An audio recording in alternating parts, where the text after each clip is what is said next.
That's what I'm talking about. Welcome, everybody. Welcome, Arvanauts, to a Tuesday stream. It is September 24th, 2019, in the year of our Lord, Anno Domini, etc., etc. Welcome to day 52 of Adventures in Middle-earth, Wilderland Adventures, The Crossings of Celdawin. It is great to see everybody. I hope everyone is doing well. And I want to thank our wonderful player, who you're about to see again, Terry Toons, for the resub. 20 months of support is really awesome. Thank you so much, Terry, for that. I appreciate it. And thanks to everybody who has jumped on board with subbing and so forth over the last week or so. I have appreciated it very, very much. I want to welcome everybody and hope you're all looking forward to an awesome session today of a world and of a campaign in the world of Professor Tolkien. Before I get there, I do want to welcome everybody to the stream, and I want to remind everyone about ways to support us here on the channel. If you haven't already done so, please follow us here on the Arvin Elrond channel. Please make sure to support us by checking out the YouTube channel and subscribing over there, !ArvTube, where you can see past broadcasts of this stream and many other campaigns that we have on here. !ArvCord will get you to the Discord channel where you can hang out with the Arvanauts in between streams. !ArvTweets will get you over to my Twitter, where you can follow me there. I talk about a lot of stuff, including music, teaching, streaming, writing, occasionally politics and things like that, and gaming, of course, and all of that can be found over again at !ArvTweets. !Tweet will let you retweet the stream, and please do that, folks. Please retweet the stream if you can, because we really like to broaden this out beyond just the Twitch community and get other people involved and back here, because that is always awesome if we can do that. !ArvTweets for that, and you can find all of that on my website for this channel, arvinelrond.com. On the financial side, if you haven't already done so, please consider supporting us on our merchandise area, !ArvShop. And I do want to remind everybody, by the way, that don't forget, we have a lot of Terry Toons illustrations now that are part of merchandise that you can get related to Adventures in Middle-earth. It's not, of course, official, because that's not allowed, but it is a shirt that is connected to this party in some ways in this campaign, and so you can get some of that cool stuff by checking us out at !ArvShop, and so you can show your love for this campaign. You can also support us by doing !ArvTreon. That is my Patreon, which is sitting at $2.92. Would love to see that get north of 300 and up again. A lot of things that we can really do when the Patreon gets a little bit higher, so please consider supporting us over there. Also cool stuff for you as well as for the channel. And last but certainly not least, that sub button right above the video window, which Terry was nice enough just now to hit. Please consider supporting us over there as well. We are sitting right now at about 53 subs, I believe, so I'd love to see that get higher. The higher we get with that, the more it allows us to do cool things on the channel and pump this money back into games that we get for stuff that gets streamed on the channel and so forth. So if you're able to do that, that would be much appreciated as well.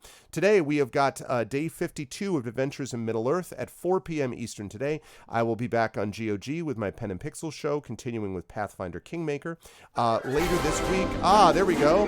Thank you for the resub, Ali Freeborn. Yay! Thank you so much, Ali. I appreciate it. 13 months. Wow, that over 1 year, the Bronze Quill. Thank you so much, Ellie Freeborn. I appreciate it very much.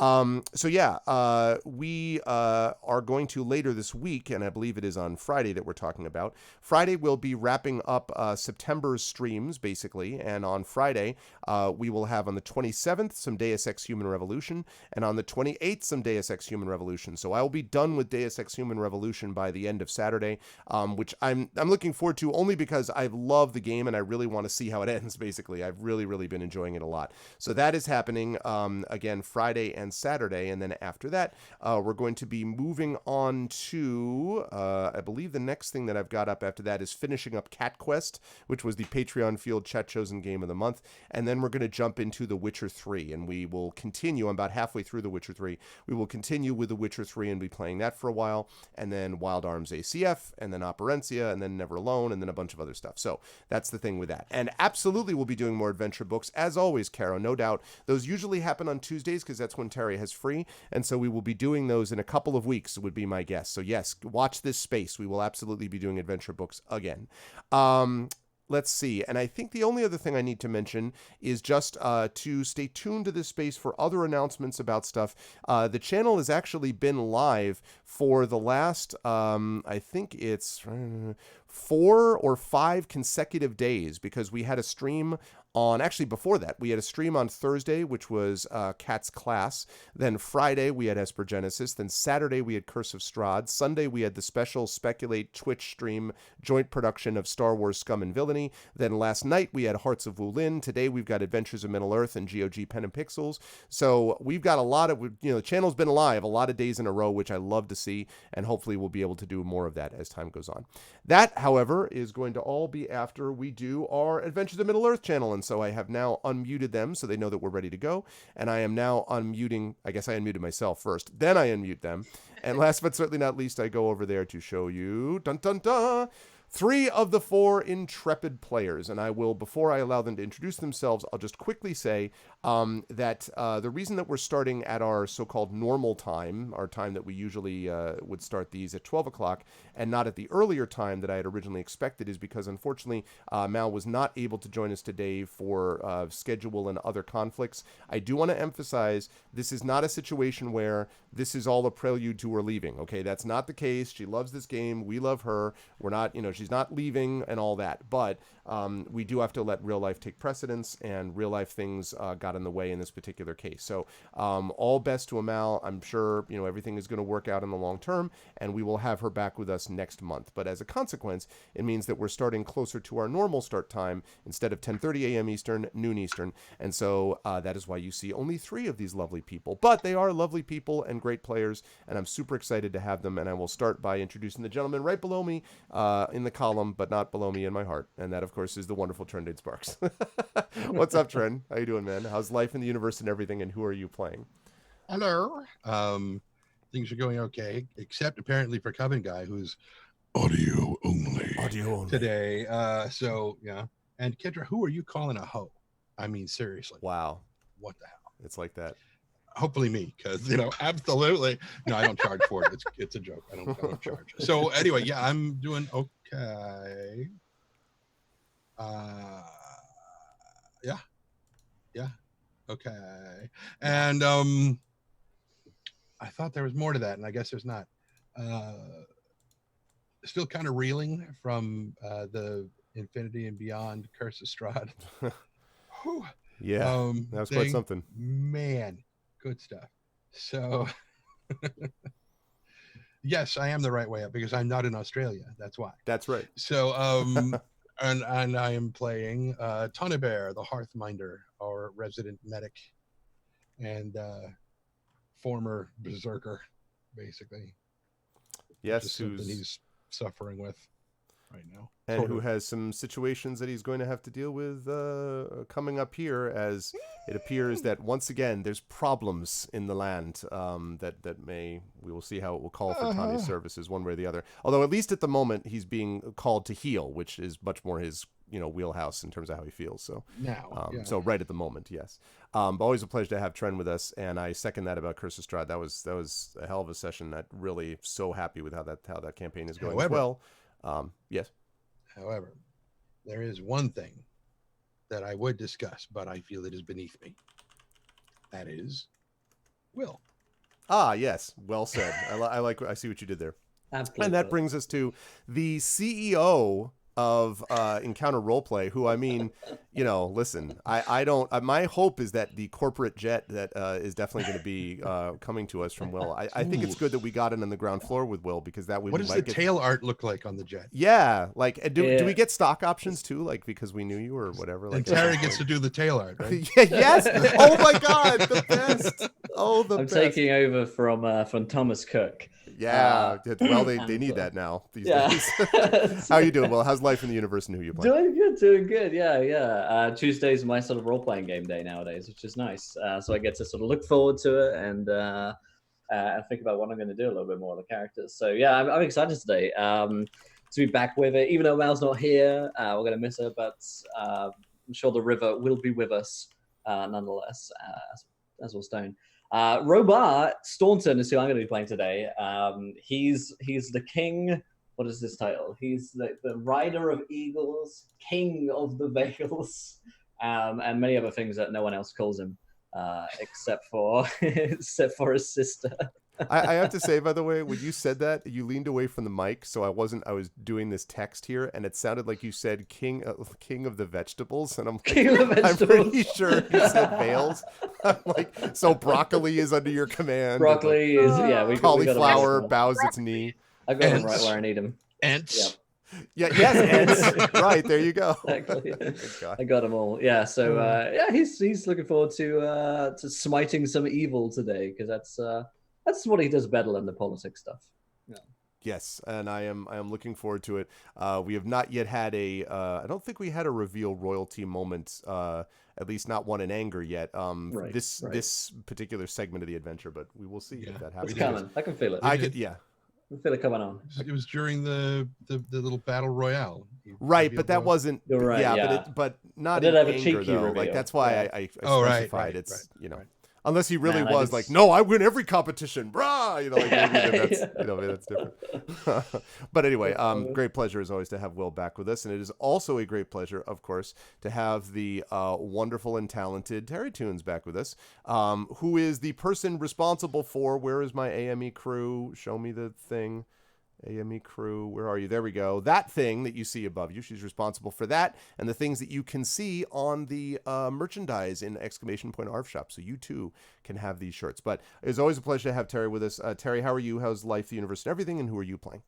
I am very, very, very tired and exhausted, but otherwise I'm fine. I was very much looking forward to this game because we haven't played in a while. Yes.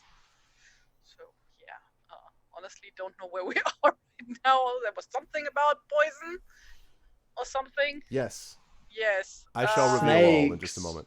Oh yeah, like there was like a whole I'm tired of these competitions on this mother. Yes. Yeah. Oh, wonderful. No, aside from that, like, good. I'm so standing beside me today, so like expect me to just like drift in and out of here at any minute. Dealing with some health stuff right now, but dealing with it, which is important. Yeah. It is being taken care of, hopefully successfully. So, yeah. That's good. And you are playing today? I am playing today, who I always play, so you know already. No, yes, but but for the folks in the back who may have just come in. I'm playing. No, I am playing Inge, daughter of Ida. She is a dwarf of the Arab War, a wanderer and a stonemason by trade, and also she has a trusty pony sidekick named Lilleman. Okay, because everybody always gets it wrong. It's not Lillemon. Lilleman. Not a Digimon. Right, it's Lilleman. Lilleman. Lilleman. Lily man. Man, not man or mon, but man. Man, yeah.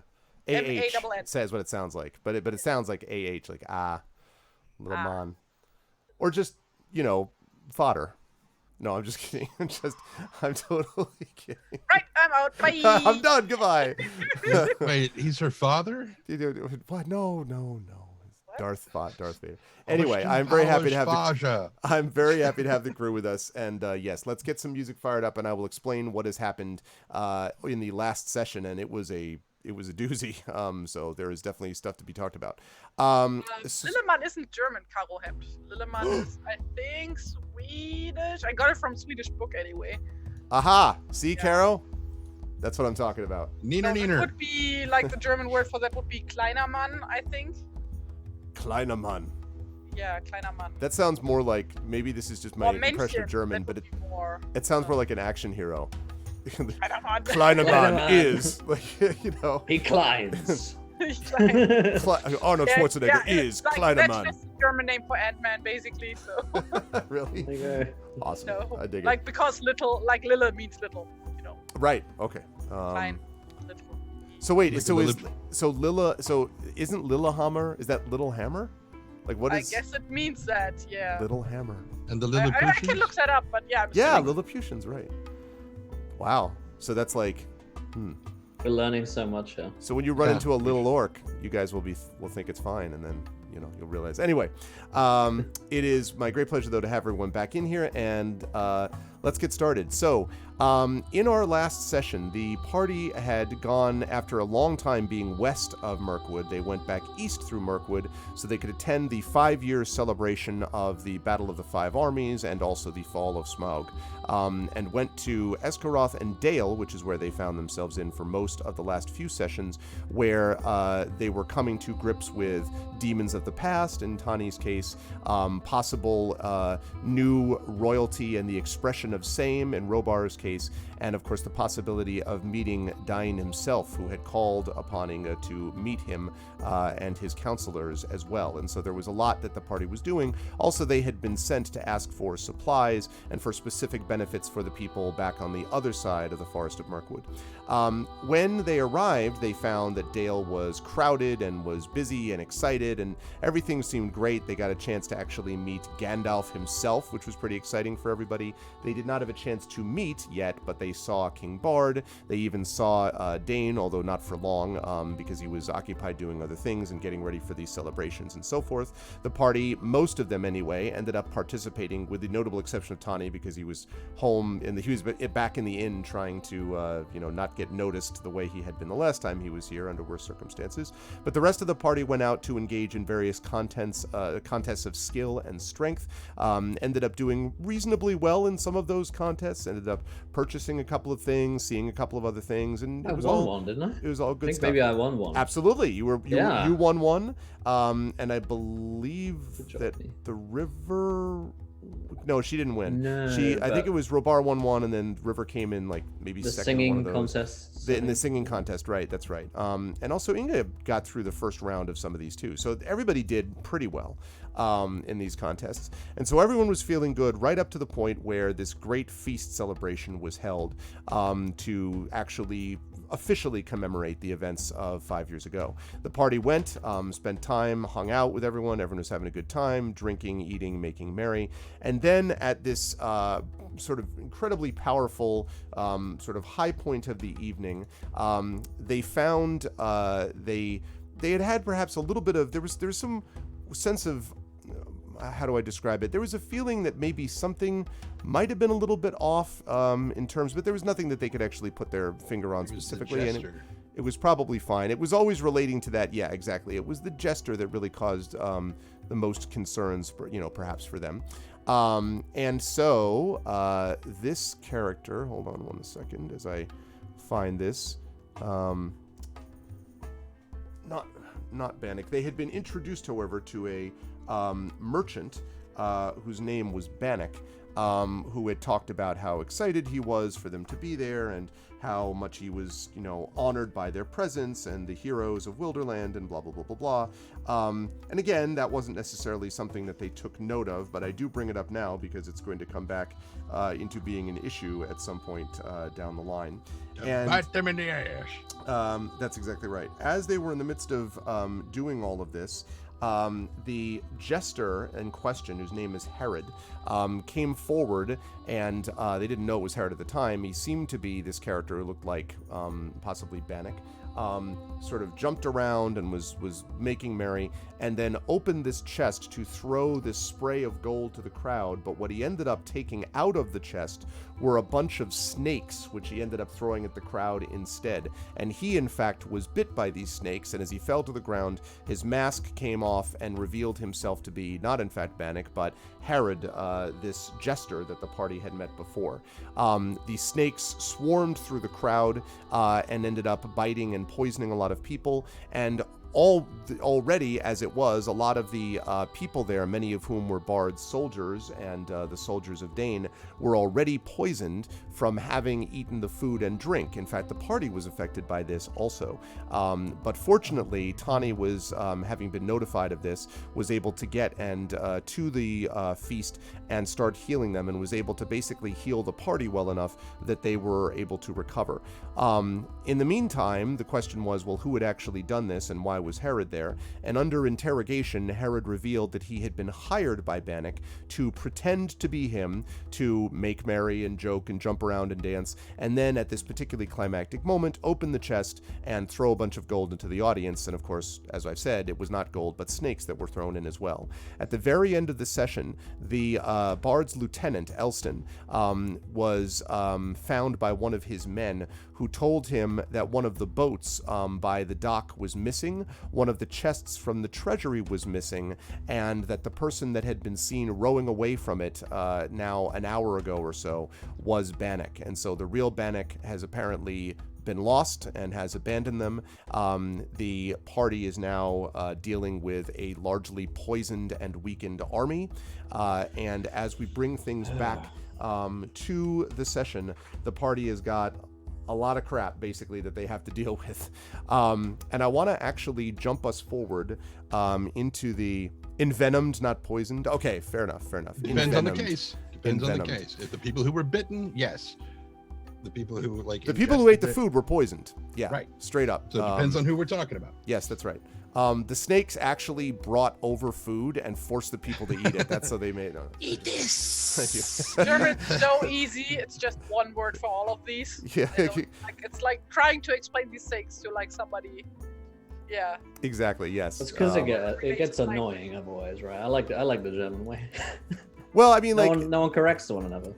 Yeah, exactly. Well, the English way. We correct each other on other things, like V and I, sure. for example, is like the classic. I just did that one today again.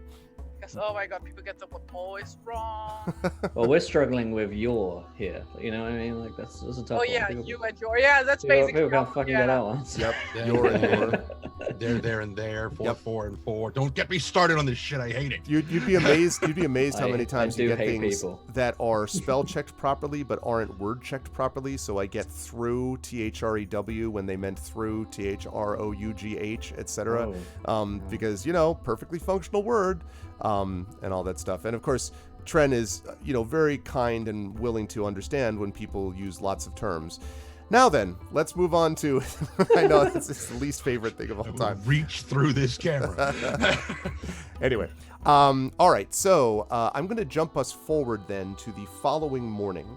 And by the next morning, Dale is afire with wild rumor. Tani, you have spent much of the evening basically tending to a lot of the wounded soldiers and the poisoned / also envenomed soldiers. And what you've discovered as a consequence of this is that you've basically been able, along with some of the other healers, to stabilize many of them, but this plot was well laid because this kind of poison, no matter how good your skill is going to take time to recover from. You are basically able to make it that only 1 or 2 folks are actually going to die from it, but the rest of them are severely weakened, and it's going to take a couple of weeks probably for them to be back on their feet in fighting shape, which is deeply troubling insofar as since I mentioned, this is the overwhelming majority of Bard's fighting force that was here in the first place. And indeed, the next morning, as you were doing your work, Robar and Inga, you are standing outside of where Tani has been working, and so you are there when you see a raven flying directly from the mountain, from the Lonely Mountain, and flying up to the top of this bell tower in the center of the town, and it cries out, and the people hear this voice echoing through the town. Gah! Hearken, men of Dale! Hearken, folk of the mountain! A terrible army approaches, orcs and goblins with wild wolves to ride upon, coming with great speed up from the south. They ride for Dale! I have spoken! And so you can imagine Dale was already in a panic. This turns the panic up to 11. Like, people just flip. And Robar and Inga, you were actually there as you see people sort of screaming and running back and forth.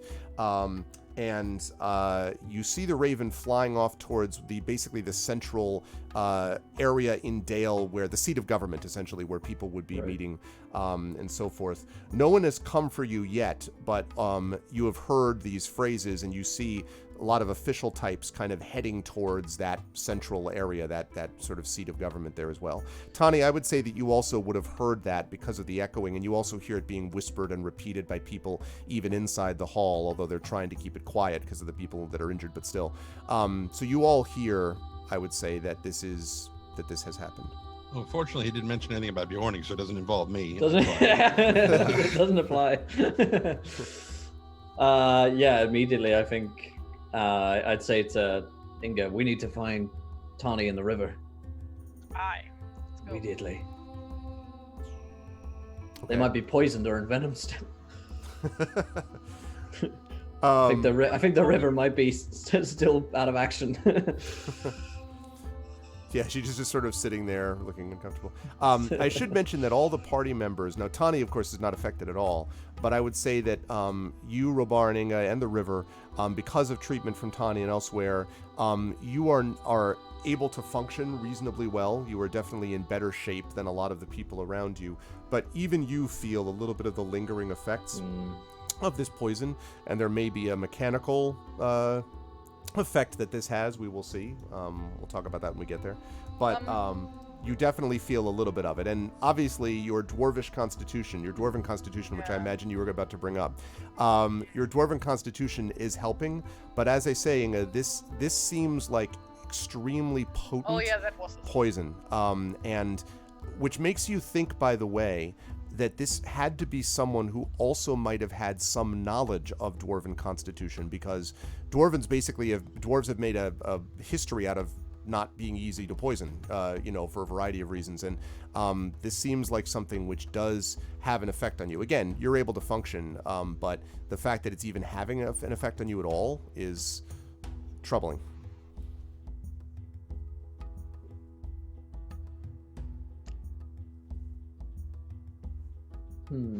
Silence. So you folks are going in to get Tani. Yeah. As we're like running over, I'll say, are you feeling okay, Inga? With the whole poison. Better, but no time for that right now. Yeah, I agree. Tani, open up. And you see him in there. He's working on another patient. Oh, sorry. Did you hear the raven thing? Is that what that was? Yeah, pretty sure. Sounds like there's an army coming for us. Oh, good. Yeah, that's good. So, can you leave this guy, or is he gonna die? He's not going to die, in case you're curious. Yes, I can leave him. Not yes, he's going to die. Right. Sorry. I'm sure the guy's like, what? No. The second part. No, not you. You're fine. You're fine. Who's the other guy? Okay. Kevin over there. He's a goner. Poor Kevin. We better find, King Bard, I guess. We better find someone to speak to about this. It seems like they're all headed towards the Great Hall. Then so should we, I imagine. All right, so don't put a tourniquet on his neck. I told you. And then they all kind of look at you like, oh. How are we I should mention, by the way, Tani, that you have been both sort of occasionally frustrated, but also somewhat impressed with the healing here, in that it sometimes feels kind of haphazard to you, like, your method is more organized, like do it this way and this way. And they sometimes feel like they're more just like, oh, let's improvise and do this. But you have to admit that maybe they just know their own pretty well, but their improvisation is not as bad as you would have expected. Like basically they're doing a reasonably good job in trying to tend to their fallen. So for whatever that's worth. They're also very impressed with you and your skill. As well they should be. I hear that. Okay. Went through a lot of crap to get this guy. So you head off to the hall, and as you come in, there is this. You pass through the vaulted stone portal into the lamplit hall, and you find Bard sitting grim-faced on his throne with a map of his kingdom spread out in front of him. And I actually have a picture for you of King Bard, which I will put on stream. So give me just a second here. All right, here we go. Chat, you can see this as well. So you can see Bard, who is there with this map of Kingdom. And definitely grim-faced. It's amazing how much, by the way, Tolkien uses the term grim-faced or grimly or spoke grim. Like, everyone is grim all the time. You want to hear about Grimdark? The original Grimdark was... but the anyway. original Grimdark be Grimm's fairy tales? Right, exactly. That kind of grim, yes, with 2 M's there. But normally the hall would be attended, by many heroes and warriors of Dale, but there are only a few who have managed to struggle from their sick beds to attend council. In fact, you're fairly confident, Tani, that a couple of these people you specifically ordered not to leave their beds, and clearly they ignored you, and they're looking much the worse for wear as a consequence, like they're kind of barely hanging on to a pole and all this stuff. But there's not many of them. This is a pathetic little, maybe 15 or 20 if you're lucky, out of hundreds and hundreds. There are, however, as I mentioned, a lot of people, and they are plenty of merchants and townsfolk here, and the mood is ugly. They are demanding action. You hear them sort of yelling at each other, yelling even at Bard, which would have been unthinkable more recently, demanding that the king act to safeguard Dale against his enemies, and so forth. And you can also see Elston, his lieutenant, looking gaunt and drawn, and frankly somewhat, you feel like, all of you are very, very tired, and you would think that Elston, who basically hasn't stopped moving, would be that way, but he looks more or less the exact same way as he did before, which is this tall, gray, grim, again, faced-looking fellow, but he's got to be tired, but he doesn't show it as he's kind of standing next to Bard there. And as they come in, Elston sort of, nods at all of you, and you are also nodded at by King Bard himself, who, looks at you and kind of raises his head and looks at you and nods and then says, "It is good that you have come. Please come forth. I would seek your counsel." And as he says this, a lot of the merchants and the other people sort of notice that you're there, and these big cheers go up as they see you, and they start clapping you on the back, including you, Tani, because a lot of them recognize you from having healed them or healed we their work in family like members. rock stars. Basically, like, yeah. And you hear people around them, and some people grabbing your arm, Robar. Please, sir, save us, please. I'll bless your child later. It's okay. Another one grabs you. A couple of dwarves grab you, Inga, and say, "You've got to show what the dwarves are about. You can't let this go unchallenged. It's up to you." They kind of punch you in the arm, Inga. Yeah, Inga is very weirded out right now by all of this. Yep.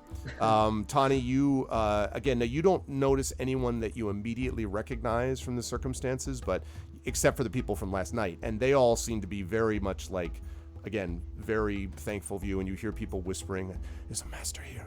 Saved my grandpa, I did." Or something, that kind of thing as you're walking by. And as you walk up to them as well. So, as you get up to Bard, we are, for the first time in some sessions, going to be doing an official audience with this, folks. Oh, no. And so the way this works, as a reminder to everyone, is... Amal, when you need her! I know, right? One member of the company must make a traditions check to introduce the group. So the question is, who is going to do this? Now, in case you're curious... the Bardings are, and this is basically the Dale, these are essentially the Bardings. The Bardings are friendly towards the Bjornings. Now, I understand that this particular Bjorning has got some concerns about the particular circumstances, but in general, the Bardings look at the Bjornings as ones that they would be friendly to. They don't really have any opinion of the Dunedain for the most part. But they would also be very friendly to the dwarves of the Lonely Mountain. And so it's possible then, Ingal, though, that you would be a person that would be a good person to introduce to them as well. So basically you have a couple of options in terms of who you want to introduce. Like, correct me if I'm wrong, but I do believe to remember reading something about that the Bjornings, like, kind of split off from the Bardings? Correct. Or am I... Yeah, okay. Well, not entirely. That's not entirely true, no.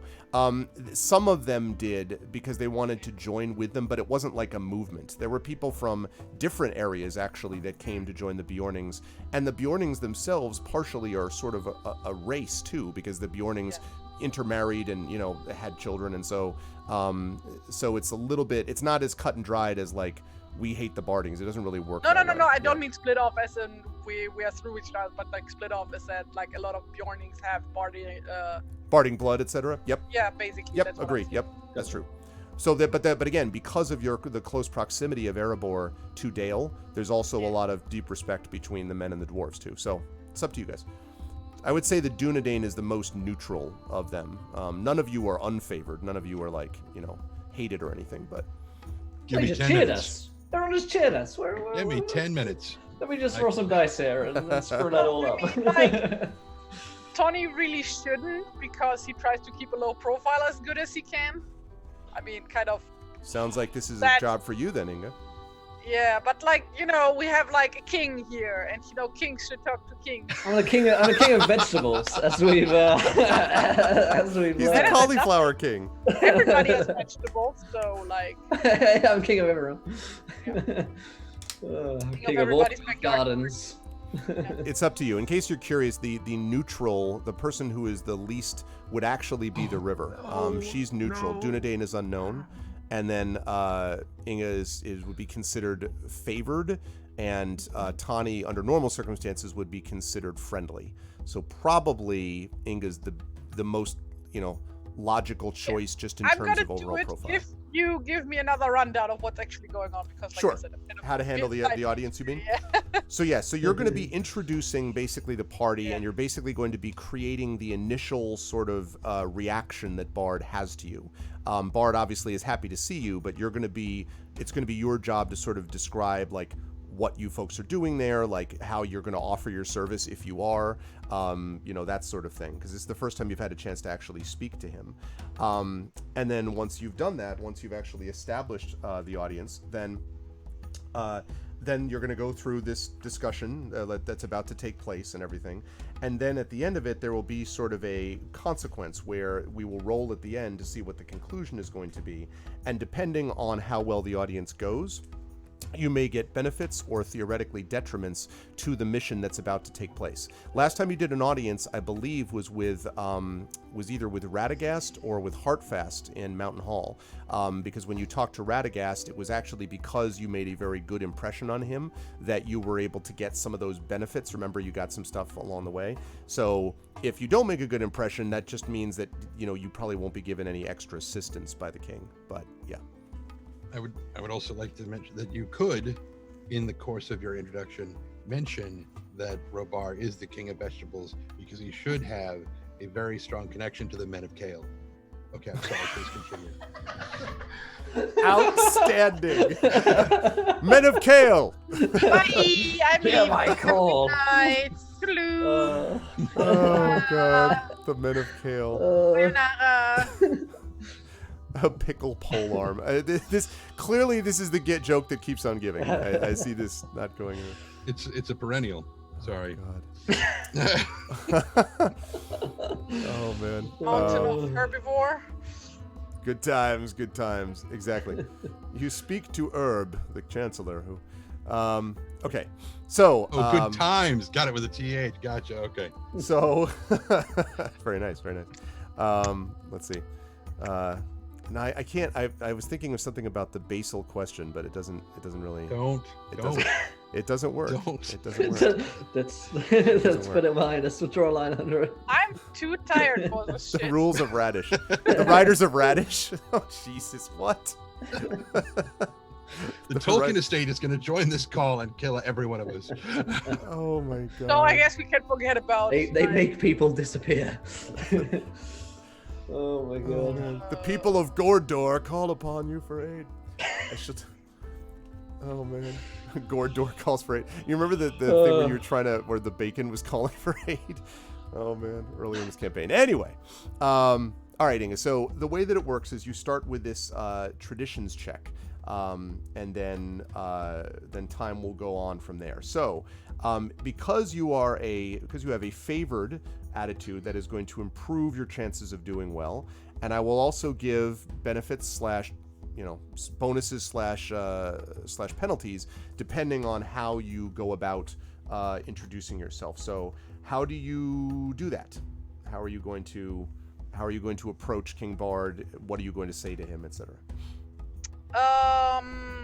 Basically, Inge would like first walk up to it. She would like obviously look kind of out of her element because she's never done stuff like this before, and she kind of prefers to stay in the background, so that's kind of obvious. Okay. But aside from that, she would like first walk up and then go wait actually until she's spoken to, because she was told about that part, about that like when monarchy, you always need to wait for monarchy to address you, and when spoken to, she will go, Your Majesty, we too heard the message from the Raven, and looking around here, it appears that some of your people have heard of us and of what we can do, and we want to lend our help in whatever way we can. And he sort of looks at you again grimly. You don't know if Bard ever smiles, actually. And he says, "It has been some time since I have had the benefit of Dwarven counsel at this level. King Dane has been, of course, one of our staunchest allies, but for someone who has gone forth into the world and heaped such blessings upon the heads of her own people, as I am told that you have, it is good that dwarves and men will fight together. I welcome your..." And he sort of thinks about it and then says, "Your counsel, and any help and assistance you can provide will be welcomed as well. Clear the hall." And now the interesting thing is you've been around this before. Tony so starts to turn to leave. Yes, not you. Does the robot like hold him at his arm and is like, "No, you." No, not you. It's amazing that the effect that it has, everyone sort of is like hushed when he speaks, despite all of the like yelling back and forth before. And when they do that, they all immediately start to, depart, those who are not members of the council. So the merchants and others are sort of leaving, whispering to each other quietly and sort of looking over their shoulders at you.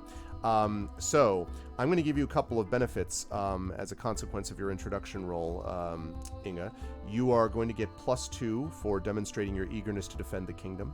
You're going to get +2 for being someone who is a dwarf who is offering your services, and +2 for having wise counsel. Also, and this is Tani's addition, you get +1 for being hale and hearty, because he's looking for people that are not sick, and having someone who is like this that Tani demonstrates is beneficial. So basically you're getting a +7 to this roll, which is pretty damn good. So +7, and this is a traditions roll, which is intelligence. If you don't have traditions, then you can just traditions. Okay, awesome. So that would be 12, unless I get advantage. So I get advantage?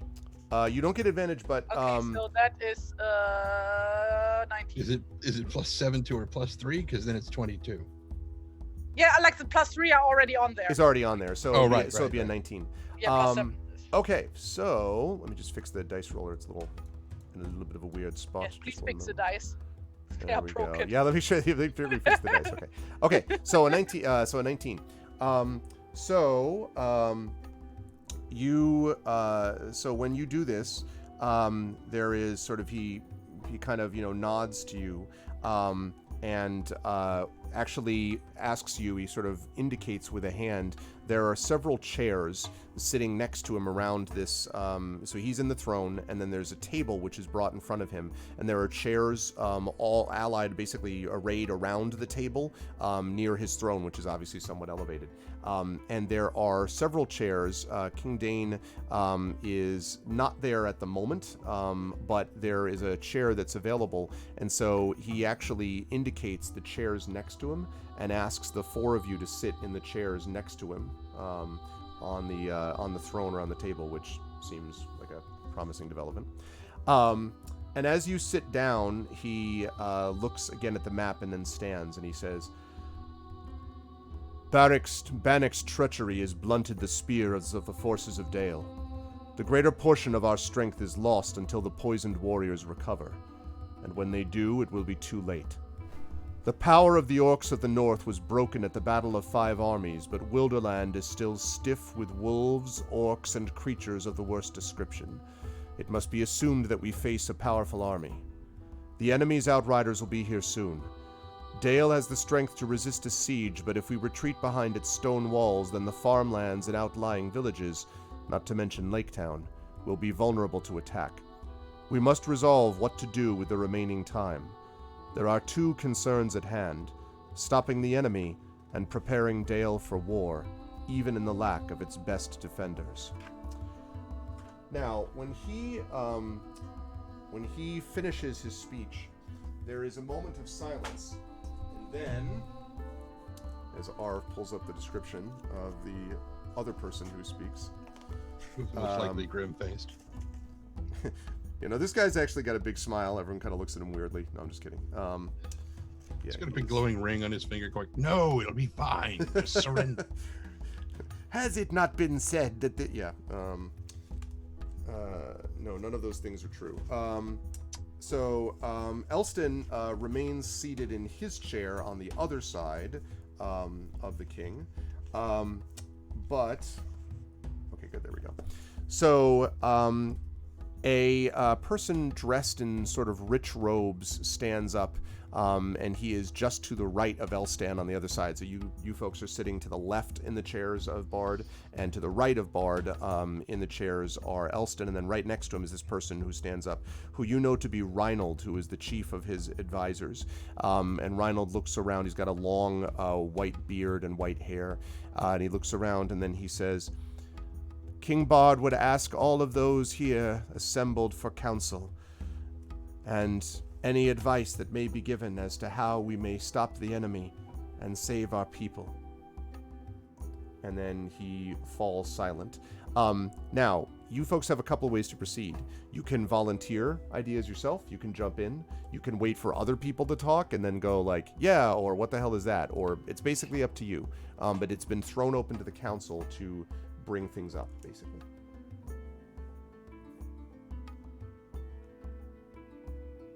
I don't think knows. And I guess Inga is our spokesperson still. Yes, but I mean, but anyone can jump in at this point. Inga is sick, so yeah. Well, Robot would say something like, "We can't abandon the village folk of the town folk of Lake Town." Man, do we know how many numbers they are? The army.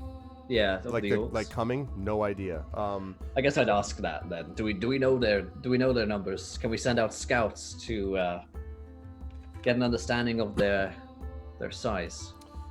And Bard sort of nods and says, "The raven that came and announced the coming of this army has already been sent out again and asking for more assistance. All so far that the ravens have seen are their scouts, their outriders, and as of yet they do not see perhaps more than 100 of these. But 100 outriders, 100 scouts is a great number unless you are part of an even larger army. Therefore I must assume that the army itself is sizable, a considerable size, perhaps one that has not been seen since the Battle of Five Armies itself." Did the ravens say how far away they are? Several days' journey is basically what they described. And from what they can tell, these are coming. And in fact, let me introduce you all over to the map. Let me get rid of the picture of Bard for just a minute. Well, I guess I'll shrink it down. Even though King Bard would never actually be shrunken. Okay. And let's move that over there. Okay. So, you folks right now are here in Dale. And supposedly, as from what they can tell, they're coming out of the south, and the river Running, which is right about here, lies between them and Dale. So to reach the town, the enemy would either have to pass through Mirkwood, which according to the advisors here is unlikely because they would get lost and they couldn't ride their horses through the woods, and because, you know, the elves would be there, and so there's just a lot of problems with that approach. Or to go through the long marshes, which are down here. You can see the nether marches and then the upper marches, and that's going to be very hard to do. Marshes, I beg your pardon. Not those marshes. Marshes, there we go. Which is basically a swamp, so that's not, you know, really suitable for an army. But there are a few places to cross the river running to the east. So because there's not a lot of place to go all the way over this way, like on this side, it suggests that the most logical place that they could go would be the crossings of Selduin, which is right about here, which is basically a large ford that in ancient days was used as a trade route between Erebor and a lot of the lands to the south. And so they probably would be coming over there if all Guest would be. That is about, let's say, 200 miles south of Dale and almost 100 miles east of Mirkwood is the region known as the Nether Marches. There you go. Good stuff. And that is a bridge which crosses the Selduin. That's my bad. I should have put a thingy over it. I forget. That's all right. Is the worst. No problem. This is why I don't name I'm webcams. Rollbar now. Reveal royalty! Reveal my royalty quickly. I've actually rips off mask. What is this madness? Okay. All right. You folks are back in the right spots. All right. So, so that is a considerable distance. If you could go on basically horses at speed, you might be able to get there before they do, and you would need to try to gather basically people together. It's almost like a version of what you did when you were running to get north to warn Bjorn and all of those folks, when you were coming from that south that time. Except the Gloomy Folds. Yeah, the Gloomy Folds. Except the problem was this is a much larger army, and you have less time to do it. Otherwise, it's and I don't have that much read base. And that's right, and there is no read base. So there is also. We should go look for some. I'm sure we can find it. In the marshes, definitely. Don't just don't jinx it. Does anyone have proficiency in history or lore? Almost certainly one of those. Yeah, let's see. In lore, yes. In lore. In history, I don't have it either. History. Robar, both you and Tawny recognize that this, where you place this purple X, and I'll have a separate little map I'll be able to put up here in a little bit. But this little thing here, that there is a tower that is marked, and you recognize that, both of you, as an outpost of the old Kingdom of Dale, maybe like a toll gate, because the Kingdom of Dale used to be enormous. And the map dates the settlement back to the time of Jirian, who was the son of King Bladerthin of Dale, and from whom Bard himself is descended. So this is an old map, basically, is the point. And it's been a long time since this has had any strategic value, but it looks like that time may be coming again soon. From the time of whom? King who? King Jirian. King Jirian. Yet another vegetable. King Jirian of Dale. Yes. King Jirian. King Jirian. Durian fruit. Different. Damn it, not vegetables. Anyway. So as you're looking at the map, one of the merchants, who apparently is like the head of the Merchants Guild, and that's why he was allowed to stay, stands. He is dressed in rich purple, and he says, "My lord, all of this military planning is all very well, but none of this will matter if anyone arrives here and attacks us. All of your subjects should take refuge behind the city walls, or perhaps shelter within the lonely mountain.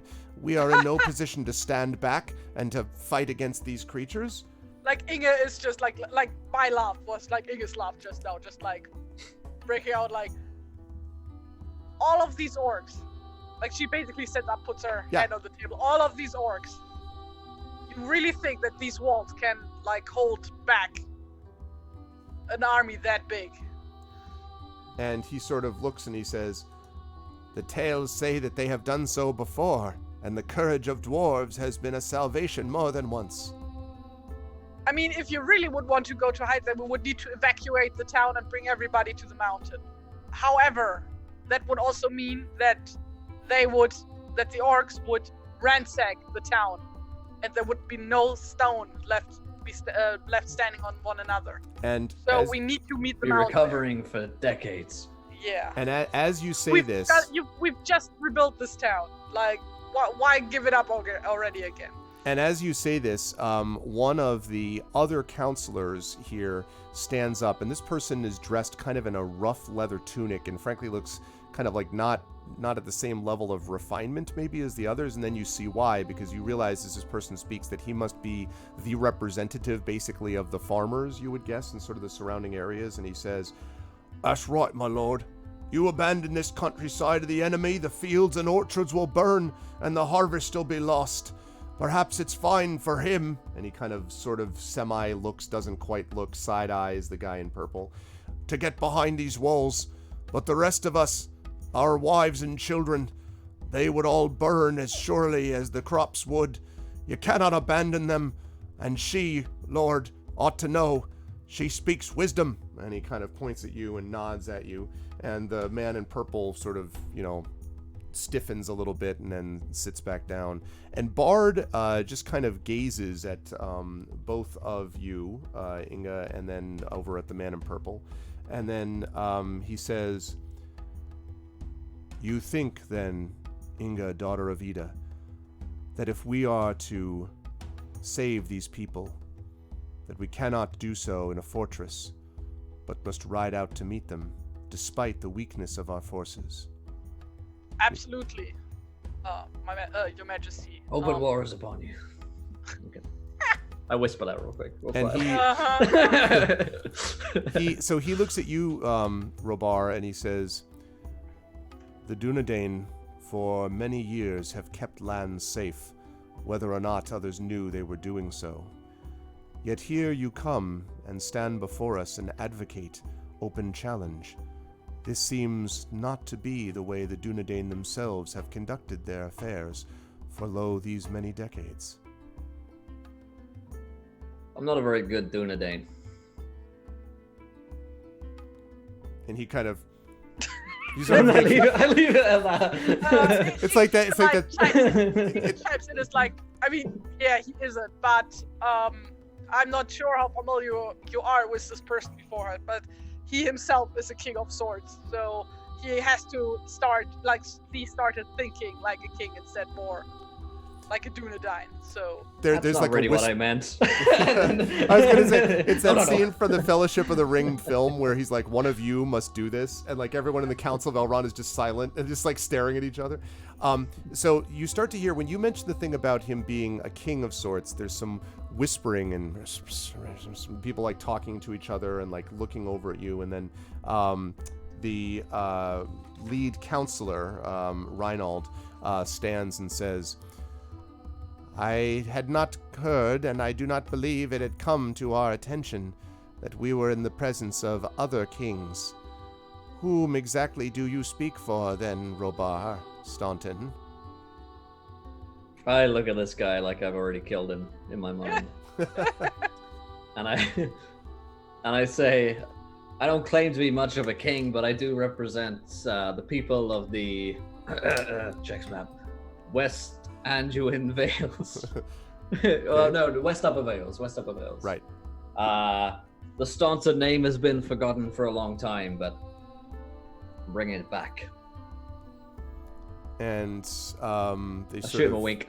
he sort of nods and strokes his beard thoughtfully, and he says, "I had not heard the name Staunton for some time. Indeed, my lord," he looks at Bard, "it appears that we have many coming from history's pages to speak to us and pay tribute." I come from a war of my own, and my people have been left homeless and barren due to the rampages of goblins and orcs. I came here seeking aid, but I am now here to give it. But I can tell you this much: if you abandon your fortress and the people, then they will be suffering for a long time. And there's sort of a kind of a slow nod, and Bard says, "I had tidings from Gandalf the Grey of doings west of Mirkwood. and in the preparations for this celebration and other matters of state, I had not had the time to look more closely into them. But if it is true, Robar Staunton, that your people are indeed suffering and engaged in war, then it appears that this will consume all of us eventually. There is some connection here, some darkness that makes this possible, but I cannot know exactly what that is. And another person, a young man, stands up and says, with your permission, my lord, it is these rumors of which I would speak. Who sent Bannock in the first place, lord? Everyone knows, as do my people of Laketown, that he was close to Laketown's old master. Perhaps Laketown itself is jealous of Dale's newfound prosperity. And you hear this, and people are sort of like talking to each other. I joined the hubbub. I don't know. and another one of Bard's counselors stands and says, if this is true, Lord, then the folk of Esgaroth may be behind this impending attack. And Bard sort of looks around, and you see sort of like, so some of the people that are around the young man, who obviously must also be from Laketown, are kind of looking, sort of staring at the people across the way, who are basically at Esgaroth. You can see that they're sort of kind of talking to each other. And one of the dwarves of the Lonely Mountain, not Dane himself, but one of his counselors, you don't actually recognize him, Inga, says, if this is true, it's possible that men themselves may have too much difficulty coming together to fight an enemy. It would not be the first time that battles amongst mortal men had led to grief and danger and anguish for those who weren't of their race. And for the first time, you hear there's some movement in the back of the hall, and you see Inga Bomber himself walking in very unsteadily. He looks like he's very sick. But he kind of comes in, and there's gradual, like, parting, so that people can allow him in. Significant parting. Yes, I was going to say. And he sits back down, and Bard says, Bomber, although your presence is welcome, you may still be ill, and it appears that rest might be better suited. And Bomber puts up a hand, and Bard stops talking, and Bomber says, with all respect, King, if it's now come to the point where a dwarf cannot be in here a matter of state that deals with Erebor, Esgaroth, and Dale, then the dwarves might as well tunnel beneath their mountains and disappear. I'm not dead, and so long as I'm not, I will be present. And everyone's kind of like, they all nod. Fair play. Fair play. And Bard sort of nods once. And then immediately the argument erupts again between Esgaroth and Dale, and sort of people pointing fingers, the Laketown people kind of getting annoyed at each other, annoyed at them. I have a question. Sure. I have known lands, the upper marches. Can Inge think of any like technical advantages about meeting the army out in the open field? Yes, I think that you could do that, although I think where they've been suggesting you meet the army is considerably further south. That like, at the crossings, basically. If the army gets over the bridge, which may be possible, and you don't know the details, of course, of all of where they're coming from, then yes, absolutely, your knowledge will be of help in aiding them. Although, in fairness, I mean, there are a lot of dwarves who have been hanging out around this area. And I'm just like thinking, can I think of anything useful, like, or equally as useful as meeting them? Definitely. As opposed to meeting them abroad. Well, yeah, you would probably have a good sense of how, like, militarily it would make sense to set up ambushes or things like that for them. But in terms of, like, anything that looks better than either being inside the fortress of the Lonely Mountains / Dale or going to meet them, probably not. I mean, the upper marches, as you can probably see, are still only now recovering from the desolation of the dragon, and so there's not a lot really that's there. There's a few, some more people have started to move out and settle, but certainly not enough that you could gather a group of people together. And also, I mean, like, you saw the numbers. If you're bringing like 20, 25 people or whatever to the south, I mean, you know, you got limits in terms of what you can do. So like after listening to the town people bickering amongst each other, like Egan just like stands up and just talks to King Dine, not to King Dine, to King Bart directly. Okay. Like just like ignoring the other one, just like Your Majesty, I believe it would be the wisest to meet their army at the running river and cut them off step by step while they are crossing the river.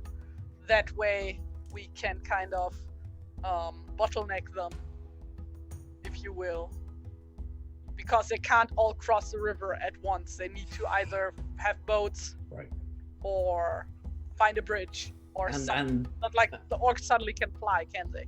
And orcs are cowardly creatures at that. Yeah. That much me and my companions know firsthand. If we show them our strength, that we're not afraid of them, and if we can take out some of their numbers and make it seem as though they do not stand a chance against us, they will flee. Now, they may be back another day, but if we can rout the force, then we'll save hundreds of lives. Not like I will leave a lot of them to left, like that they can run away still. Yeah. You know, and like Inga just like Inga's a psychopath. taps a finger on the top of her axe, which is just like leaning against her chair.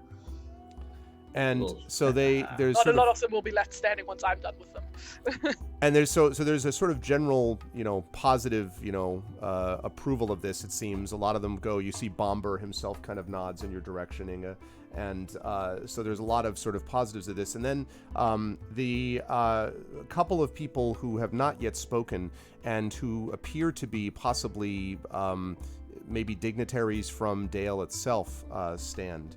And the first one, who is a woman, says, "My lord, although what has been said here seems wise, I may say that this may have no bearing at all.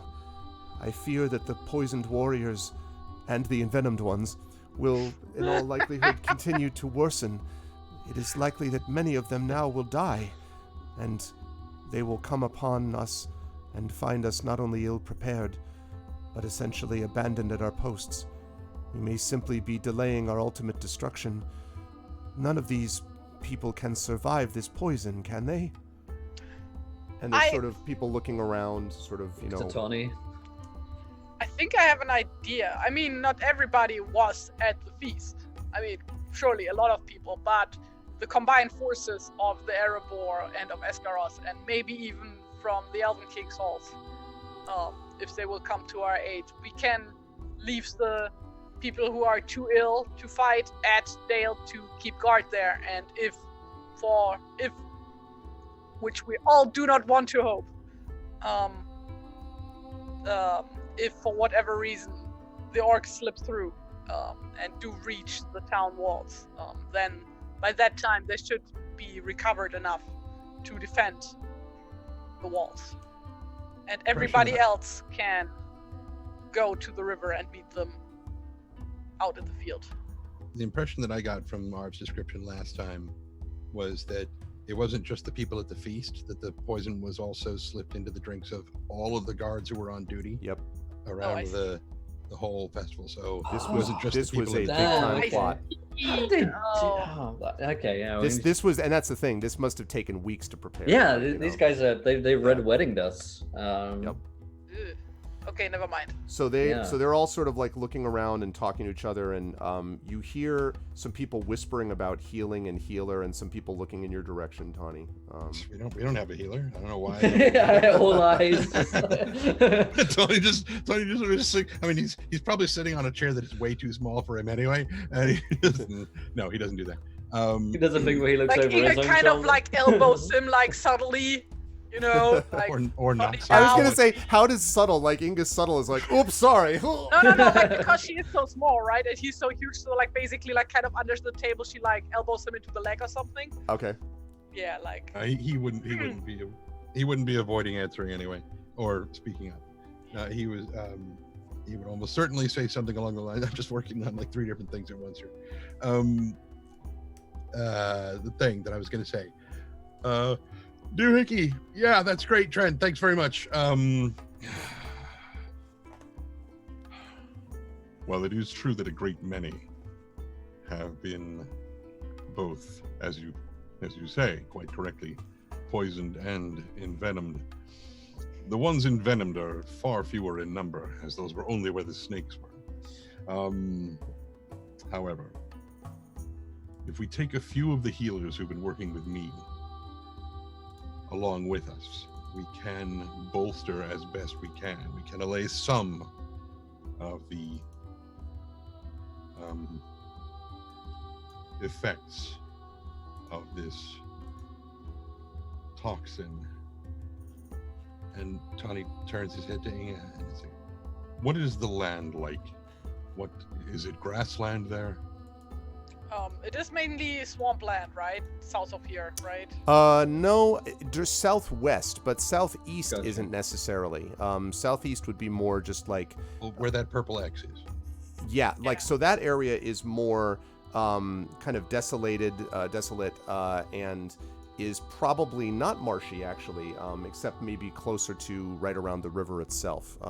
Might even be a little bit drier actually than you might expect, certainly in the upper marches. And in fact, you know what? Let's find out by consulting the Lonely Mountain Region Guide sent to us by Cubicle 7, the sponsor. Hashtag yes, sponsor. Yes. And by the way, I don't think I showed this I haven't had a chance to do this on an adventure. Look at this, the Lonely Mountain Region Guide, which was sent to us, and it's Nice. it's really, really awesome. So, the Nether Marshes, in fact, they even have a map of Dale and stuff. It's really awesome. Okay. So, the Nether Marches are basically the frontier of the Kingdom of Dale, and the summers are often hot and dry, although the winters are cold, and at the time of the year, violent storms can rise swiftly out on the east, and on the wide open plains, there is nowhere to seek shelter. So essentially, in the Nether Marshes, you will often get very little place to be able to hide. There is something called the Nether Wood, which is towards the northeastern portion, but that's pretty far afield from where you would be going. Presumably, you wouldn't get over to the wood because you'd be heading down to the crossings of Seldowin. So think like bracken, nettle banks, scattered rocks, gentle slopes, strong wind, ancient sort of dikes and little valleys and things like that, but not a lot of places to hide and be concealed, and not a lot of grass there. There are some, there's some like, there's definitely wildlife there, but definitely not a lot of places to hide. And I'm sorry, what'd you ask me, Tom? No, I was specifically asking about grasses. Yeah, Inga says that. Okay. What there are some, I guess I would describe them as not wheat grasses. They're like brown grasses, but they're not burned. They're just sort of like, they're not lush, and it's more like scrub brush and stuff like that you would find. And then there is some grassland, but the grassland is not, like very high and like with like, waving in the way. It'd be smaller than that. Not very nutritious. Knee-high? Yes. Yes, it could be knee-high. Like okay. This, I'll show you right here. And I'll pull up a picture of it when I can, but I don't know if you folks can see that. Okay, that's okay. Fine. Like that's, so, and you can see, like, that's the best, though, of what you would get. Right, like, that's fine, right? That's fine. And if it is dry and scraggly and bristly, that's even better. Yep. So, without pausing. I see where this is going. Maybe. Mm. So,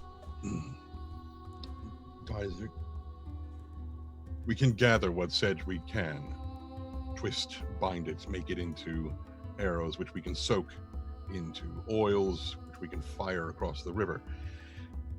I do not know if we have time to reach them, but if they come at us in a single group, these outriders, and we can have maybe a handful of people sneak around behind them, spreading oils that we can then light and burn and drive them towards the river, so they do not have time to try to cross it carefully. We will have a better chance of not only blocking off their retreat, but in taking them out before they can get to us. And Reynald rises and says, "You would then advise that we send some scouts, as it were, over the river and to the south, and through the woods. You would have us go to grandmother's house." Okay. But over the rivers and to the south. But to do this, the river running is most difficult to ford. Do you have any experience with crossing? I can't even finish that with a straight face. And immediately Tawny points towards Robot. He does. He's very good at it. And, he's got a 1,000-yard stare on his eyes. Little eye twitch starts happening for Robot. Maybe we should stay. Did anybody mention that the river is like, crazy, snarly, very difficult to cross at this point?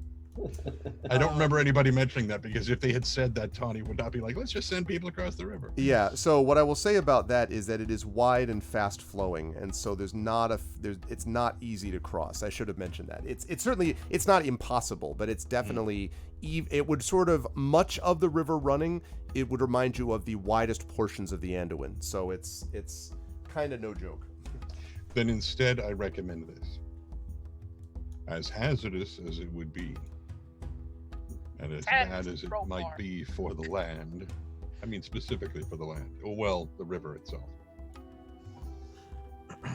Instead of sending scouts across to blaze a trail behind them to drive them towards the river, that we have, and my heart aches to recommend this, we spread oil across the river and we light it when they get to it. I mean, accounting for the current. When you say that, immediately there is kind of a... And you hear the man from Laketown, the young man from Laketown, says, we cannot do this to the river. It would destroy the fish. It would make it impossible for us. This is impossible. And one of those who would be... It's undesirable. So is having your entire village burned to the ground. If you do not do something, everyone in this region will be as his people are now. Pointing towards her. I'm making a sad face. No, I'm kidding. and so he kind of falls silent, and there's a lot of... And Bard is just kind of gazing at each of you in turn, sort of listening to this. For the first time, Elston leans forward and says, doesn't stand, he's the first person not to stand when he speaks, and leans forward and says, Tawny Bear speaks the truth. You may either make decisions that are harmful in the future, or make no decision and be harmed in the present. We do not wish to see the river and the lands about be destroyed, but I wish even less to see my people razed to the ground. In the 5-year celebration of the Battle of the Five Armies, I did not expect it to become a funeral dirge. And he kind of leans back, and Bard sort of, again, silently looks, and so you notice that stuff has sort of died down in terms of the back and forth kind of stuff. And Bomber says, O King, whether or not it's true that all of this is going to be necessary, there's going to come a point when the dwarves themselves are going to be responsible. It's always been our job in the past to try to help when we can. And we do not still remember to this day when men came together with us to try to save the Lonely Mountain. I lost kin that day. We will do whatever must happen. But what must happen beyond all of this is to send for aid, allies to the east and the west. And Bard nods and he says, Indeed, this has already been done. I have already sent messengers and ravens to the Iron Hills to the east, and sent others to the Elven King to the west. But even in the days of ancient glory, it would have taken time, and in these days, far more time to assemble a host, mustering what forces are available from the lands surrounding Dale and the mountain. It'll be weeks before reinforcements arrive from the Iron Hills and from Mirkwood, if they come at all. The enemy will arrive in less than 2 by this running, substantially less if they can press on under the light of day. We have precious little time, Bomber, for any of us to make decisions that must be made. Why wouldn't the people of the Iron Hills not come to our aid? Short legs. He sort of looks. Short legs. He looks. Great at short distance, but like long. Yeah. He looks up at Bomber, and Bomber sort of leans back heavily, which, sort of is the only way that he would lean back. Leans back heavily and says, The dwarves have been occupied battling some return of the goblins in their own lands. There were supposed to be more of them here. It is not my place to criticize King Dane, may his beard grow ever longer, but the truth is, I had asked for more dwarves to be here some time ago. Perhaps a part of my suspicious nature, but I've gained it from experience. And he kind of looks over at one of the other dwarves that had originally spoken, who stirs uncomfortably and says nothing. Bard says, I believe that the dwarves of the Iron Hills will aid us. King Dane, of course, is in Dale, and he will no doubt send for more. But it will take time, and there is the danger that they have already been cut off, even by the time the messengers arrive, and then can muster a force and return. They may arrive only to find a destroyed battlefield. What we need is time. And he sort of waits and looks around, and at this point everything has kind of fallen somewhat silent. And he says, Very well. Then if I understand correctly, the recommendations are that we cannot let the people of the Southland fall to this army. We cannot let ourselves be fenced in like robbers in our hold. We cannot allow the people around to see us shrinking before the might of the evil army that faces us. And we cannot allow us, and he sort of stares down at the Lake Town representatives, we cannot allow ourselves to fall into quibbling amongst ourselves, as if our minds had been as poisoned as our bodies. And the Lake Town guy, shrinks, clearly does not respond to that. And he says, So I would come last of all to the four of you. And he looks back at the four, that you four, and he says, I have been told, not only by your reputation, but by those who have now dealt with you directly, like Elstan here, that you are heroes in every sense of the word. Will you stand with us now? And if so, your counsel, as I understand it, is to, and he looks at you, Tawny, to set the river on fire. It's just very visibly like Inga just stands up. Takes it literally. She's gonna stand with him. She stands up. Okay. So he looks at you, Tawny, and says, you wince but nod, I guess. Is that the best way to say that, Tawny? Okay. And then he looks at you, Inga, and he says, and you would take our forces, and actually looks at you and Robar, you would take our forces south and meet them at the crossings of Selduin, if you may. Do I understand that correctly? If you would have us, we'll be there. He says, You are not sworn subjects of Dale, and I have no hold over you. But I would, as in times of ancient days, ask for help, and would tell you that such aid would be recompensed. I would, of course, have aided you in what you desired of me, but I will do so with even greater swiftness if we can find a way to pass this test that has now been set before us. I know that you're a man of your word. And though you have no oath over us, we are still bound to serve our fellow men. Right, Inga? Aye.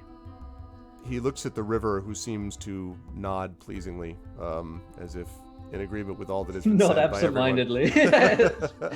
With all that's been said. Sure. Yeah, She's writing a song. Yeah.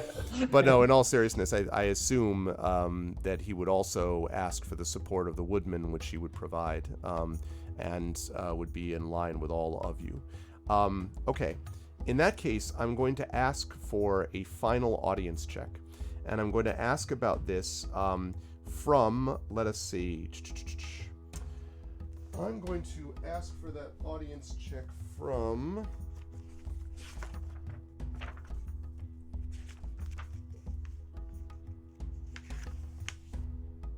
Okay. So we've got a positive reaction. Okay. Right. So, now I'm going to ask for one of you, and if you want it again to be Inga, that's fine, to make a final audience check. You would be using, probably my guess would be history on this, or lore. No, you don't have that. Persuasion.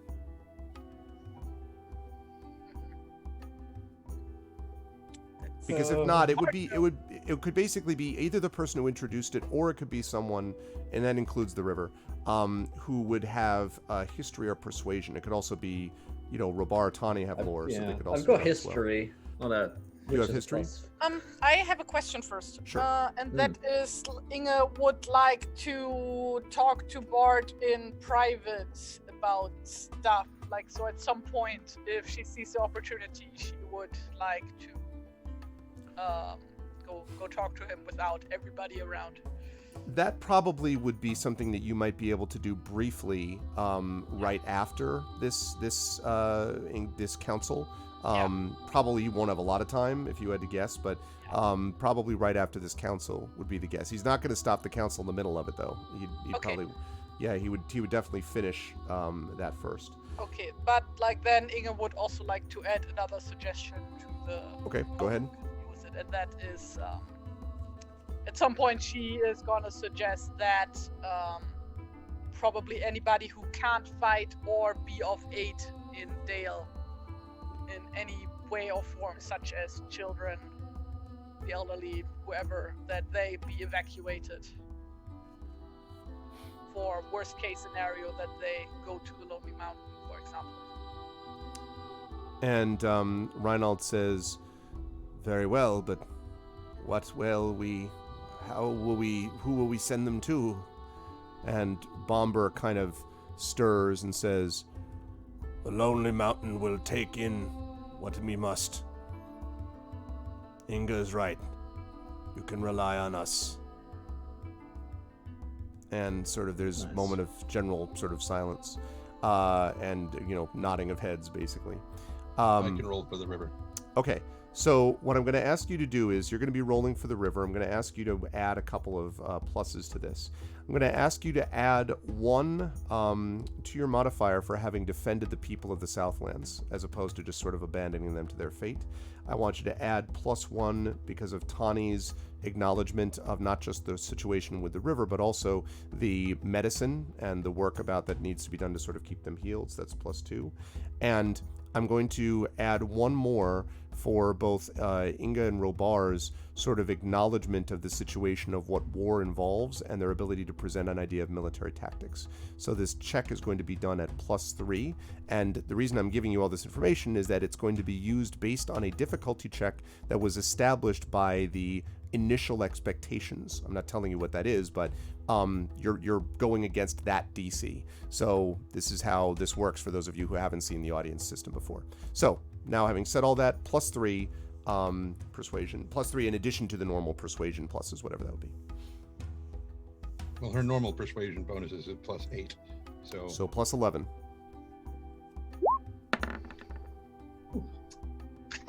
Wow. 27. Well, damn. Plus another 3, so 30. Inga carrying us. No, Inga, sorry. River carrying us. That's I guess I'll read from the very impressed section, shall I? So Bard sort of stands and he says, "I am pleased to see that all is not yet lost. There is an opportunity here for us to do something, and I believe there is a plan that we can pursue." And he looks at all of you and says, "As I have said, what we need most is time, and time is the one thing in the shortest of supply. So I will send the few healthy soldiers I have to rally the countryside around Dale and Esgaroth. In the meantime, I will send you to hold the crossings of the river running against the enemy. All I can offer in this regard is that a bridge is a very defensible place, one that can be held by a handful of valorous individuals. and you have proven to me that you are those groups, that you are that group. I wish that I could send more with you, but there are only several that may go along. I will ask for volunteers, but I would not expect more than 2 or 3 that are well enough to travel. All the rest must be sent in mustering aid here, for when the hammer finally falls upon this forge. With luck, and with the swiftest of horses that I can provide you, you will reach the river before the enemy can cross. If you can hold them, not for long, just as much time as you can provide me, then we may have a chance to actually save us and to break this army as the ocean would break against the rocks of the shore. But I must warn you, what I am asking you to do is exceedingly dangerous. You are going to the mouth of the serpent, and I cannot guarantee that you will not feel its fangs. I cannot command you to do this as a king, so I ask you to do it as a friend. In the midst of doing this, you may also decide to set the river on fire, as Tawny Bear has suggested, and he may advise my men on how this is to be done. Will you go with us? Will you help Dale and Escaroth? No, I've got goats to milk. Well, goddammit. No, it's got to be the moment where Robar says, "You have my sword." And my ex. And my reed mace. Tawny's staff. Yeah. Yes, he pulls out a pipe. He's like, and there's sort of a moment, we get a scene of the camera kind of cutting back and seeing Inga and Robar and the river and Tawny standing with the rest of the council sort of looking at them, and Bard sort of gazing down at them. And he sort of, Bard nods and says, "It has been long since I have seen those who have no direct stake in this outcome devote themselves to our aid. Perhaps the shadow is not as close to us as we had feared. I give to you heroes who go forth to save us." And the council all rises as one, and they all sort of gaze at you for a moment, and then Bard says, "You have your instructions. The council is dismissed for now." And the council immediately, people go off to do their various things. And Inga, you have a moment if you wish to go up and speak to Bard. Actually, as he's doing can this. I take over River for that? Because I feel she would absolutely do this, and Inga is not smart enough for that. I think. Okay. Well, it depends. What are you doing? What because you want to talk to him. It's about giving Bard advice away from the prying ears, because it's all about there's obviously some traitors among us. Yes, it's fine to talk actually. about. How many traitors do we still have in our ranks? Right. Yeah. Who knows about this? So, do we want my idea was just basically, somebody should talk to just him about it without any possible snitches. Yeah, maybe we shouldn't have told our plan to him. Oh, no. that's exactly what a traitor would say. Yeah.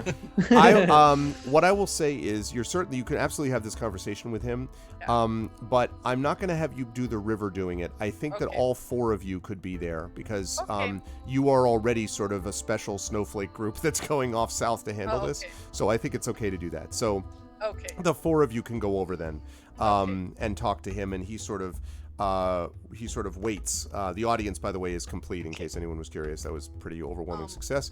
So you now can go and talk to him.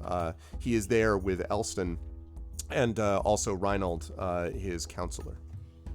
In that case, I guess we're all gonna walk over, and then Inga is Your Majesty, would it be all right with you if we could have a word just among us, without anybody else? And she when saying anybody else, she looks at the other 2, his sidekicks. So Reinald looks noticeably annoyed, But I don't trust that guy. He's voiced by Grima Wormtongue.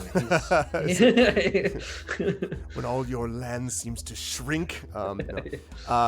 So he kind of looks at you and seems annoyed, but actually Elston, as he's sort of looking, watching you, and says, anyone who is as good a fighter as you, Inga, daughter of Ida, should have something valuable to convey to King Bard. With your permission, my lord, Reinhold and I have preparations to make. And Reinhold looks like his mouth opens and then immediately closes, like with a snap, like he was going to say something, and then and Bard sort of nods and says, very well, you may return here in a few minutes. And they sort of both nod and bow. Reinhold pretty stiffly, and then they just like the slightest of nod. Yeah, but Elstan looks at you, Inga, and you might see almost the hint of a smile, which would be somewhat a little unusual for Elstan, and then heads Probably off. knows what's up. And then heads off. So now you are just by yourself with Bard. There is one guard by the door, but he can't hear you, and you never get it completely alone, right? They always have to Secret Service around, basically. So. So yeah, there's someone here, and all of a sudden the phone rings for no reason. Give me 1 second, sorry. Okay. That's okay. So what happens is Tawny takes one of the still poisoned beers over to the guard and hands it to him. He doesn't tell him it's still one of the poisoned beers, but he absolutely takes it. Here, have a drink. And the guy's like, thank you very much. Okay, now we can talk privately. Perfect. Everything's fine. Problem solved. Yep, that was probably the guy anyway. Yeah, definitely. I know how we can solve. We just kill every last NPC because there must be the traitor among them. Yeah, absolutely. Yeah, Scorched including Earth. King Similar to Bard, me. right? Yeah. I mean, we Earth. can't be sure that Bard isn't a yeah, traitor. right. I mean, how many Absolutely. bards are there? We have a fighty bard with us. I haven't Exactly. seen this bard fight once. Right? Right? String them all King up. Bard who? Let's Cromwell this guy. Let's, I don't know what that means, but yes. It's probably not good. Yeah, that's what I figured. But what does that mean? we could Russian Revolution this guy. We could. He's just gonna keep coming French up with Revolution euphemisms him. until we, So we killed Bard while you were gone. Yeah, he's gone. Yeah. Great, that's lovely. I'm glad to hear Sneak it. attack. There's nothing funnier than having a guy who's explaining to me how I can get a special offer from Optimum. At which point I'm like, unfortunately, I now have Verizon Fios. So, and he's like, oh, thank you for your time. Yeah, That's how you know you went with the right decision. Yeah, exactly. Same my way God. with That and the car fact insurance, exactly. That and the when fact they that call when and they're like, go ahead. yeah, exactly. No, but that and the fact that when they recorded, when I do the videos now for these and I upload them to YouTube, it takes now less than 5 minutes to upload 6 gig, 7 gig files up to YouTube. I'm just like, yes, oh God, so much better. And anyway, when car insurance companies call me and I'm like, I'm with USAA, they're like, thank you for your time. Click. Yep, You are me not too. beating USAA. Me too. Oh, dude, I love USAA. Yes, same. Anyway, but this is actually a good little moment since I had that phone thing to welcome everybody to day 52. Oh my God, of Adventures in Middle Earth, Wilderland That's Adventures, like a full year. The Crossings of Selduin. It's true. If you started right now, you could listen to us 1 episode a week, and for an entire year, you'd have nothing but Adventures in Middle Earth. But it's a great pleasure, as always, to have these wonderful players as we are playing through the Crossings of the Selduin, and things are getting real, people. If you like what you see, please follow the channel, please support us, and please support this wonderful game. We are sponsored, of course, by Cubicle 7, and I am so much love this game and this system, and I cannot wait. I'm so excited to see what these folks do as they head to the south. So, with that we said, need to hurry too because we're going to lose Will. Yeah, you got me for 20 minutes and 20 minutes more. Right. Okay. So let's do it. So let's do it. So you folks are all, so you're now sitting with Bard, and you can now talk to him. Sorry. So with our inside voices, just in case somebody's listening in, Your Majesty, it is obvious that there is at least one traitor among our midst. I mean, orcs are vicious, but they are not this clever. And we've already dealt with other humans who have been in allegiance with them. And I wouldn't be surprised if they have more tricks up their sleeves. besides the poison? What if the attacking army is a diversion for something else? And he sort of pauses and he says, I had thought that only my thoughts could be this dark. Yes, I have considered this. It is well known that there are some in Laketown who have never appreciated the return of my line to the leadership of Dale, and there are those who have claimed that the old master of Laketown, whom I once served, had it right. I had been concerned that there might be a move of this sort. But I must say that it seems that something of this scope, and especially an army of the size we are facing, is beyond what even the old master could have assembled. I do not know what tidings you bring from the west, but if what Gandalf the Grey told me is true, there is a growing shadow, and I wonder if that is the backdrop for this that we currently find ourselves in.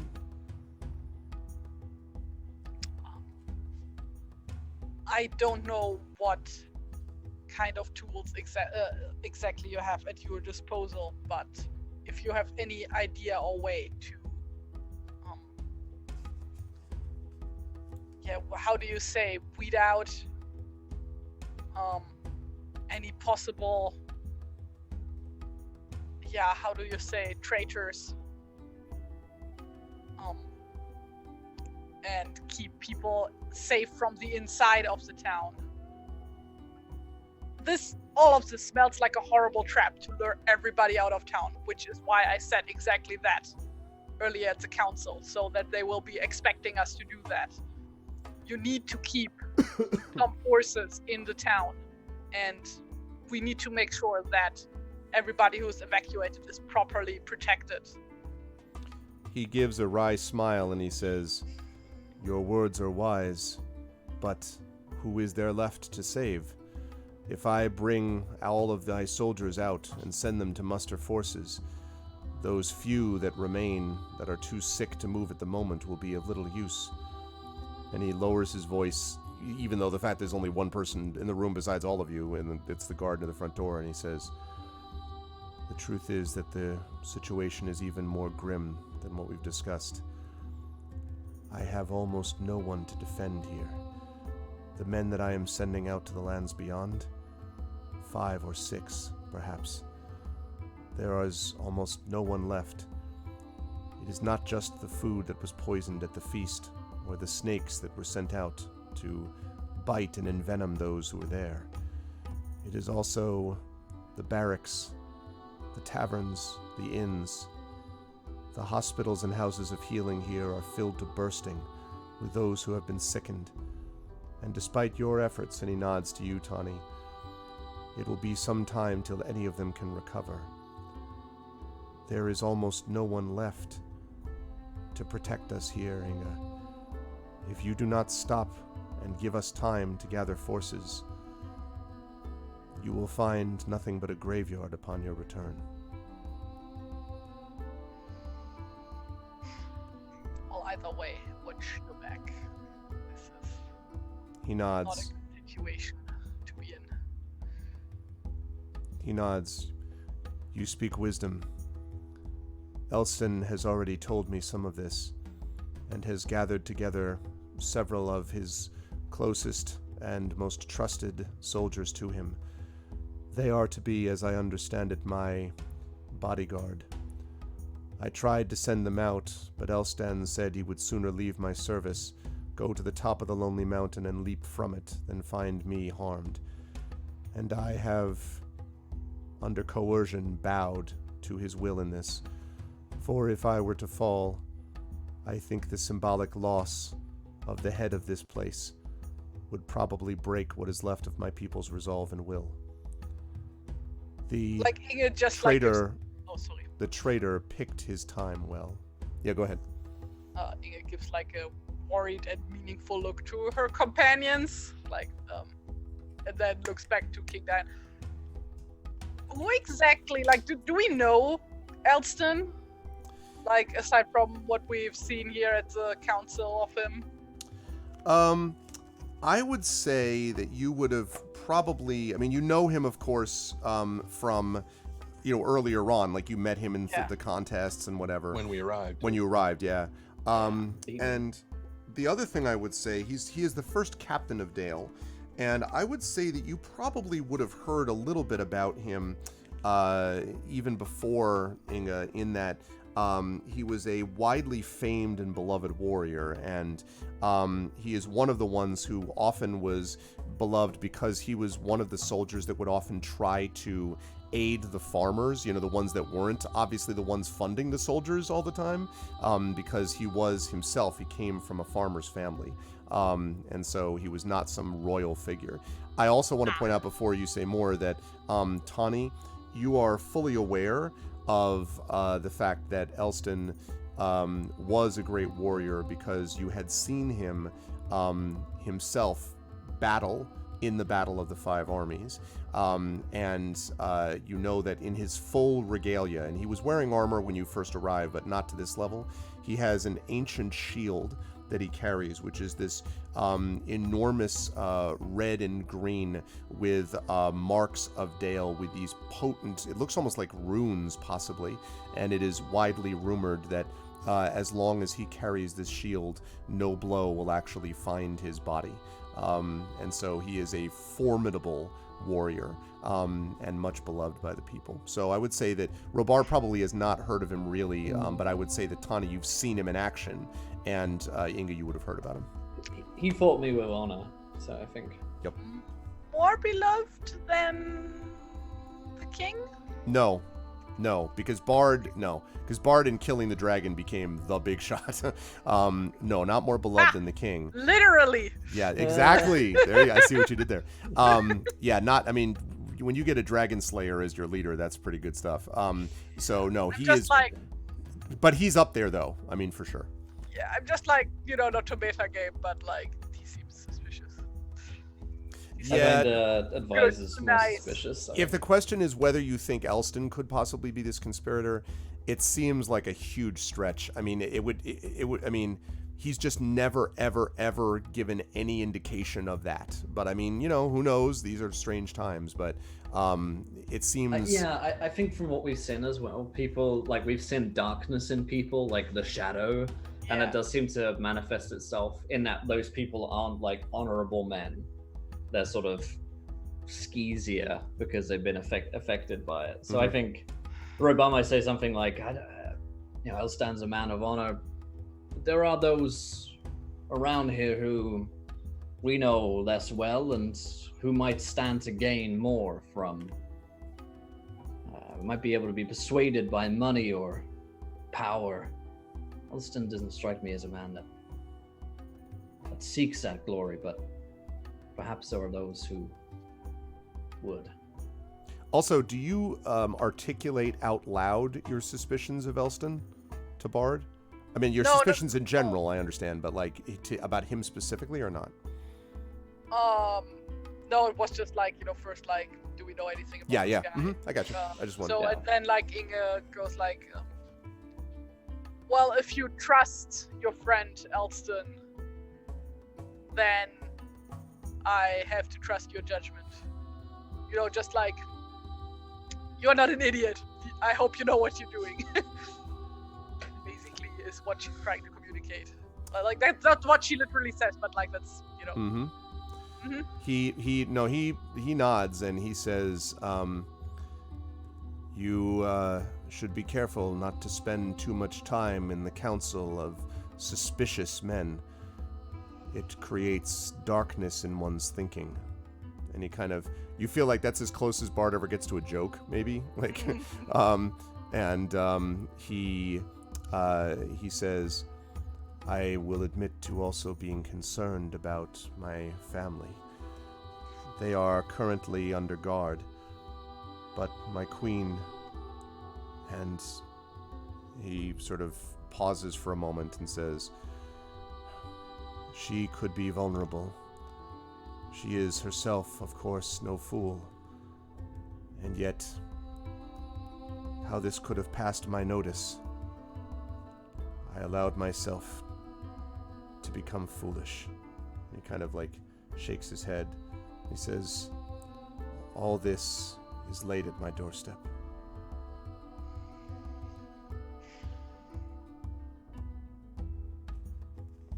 And he pauses. Well, and you've got us. And for what it's worth, we'll stand by your side no matter what happens, no matter who this traitor is. We'll find him. And we'll win this battle. But either way, when we are out there, we can't be looking for traitors in here, so... He do watch says, your back. I can't say this often enough. he says, I will do so. And your wisdom has given me thought of something more. If all is successful, upon your return, I would ask whether you would join my council of advisors. He says it's the 4 of you. I have need of those I can trust. Fear not, you will not be expected to remain in my presence or indeed in Dale, but I would welcome the counsel of those who mean good without the need for reward or the belief that reward would come. You strike me as those who do good for the sake of it, and we are in need of such people in these times. Good, because I've got goats to milk, so... And he... We don't We'd be do honored. any good, then who is? Somebody has to do the dirty work. He nods and he says, then, my friends, I believe we have our respective tasks to perform.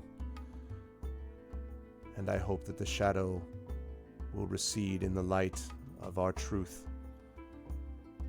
Be safe. Come find me when you have completed your tasks.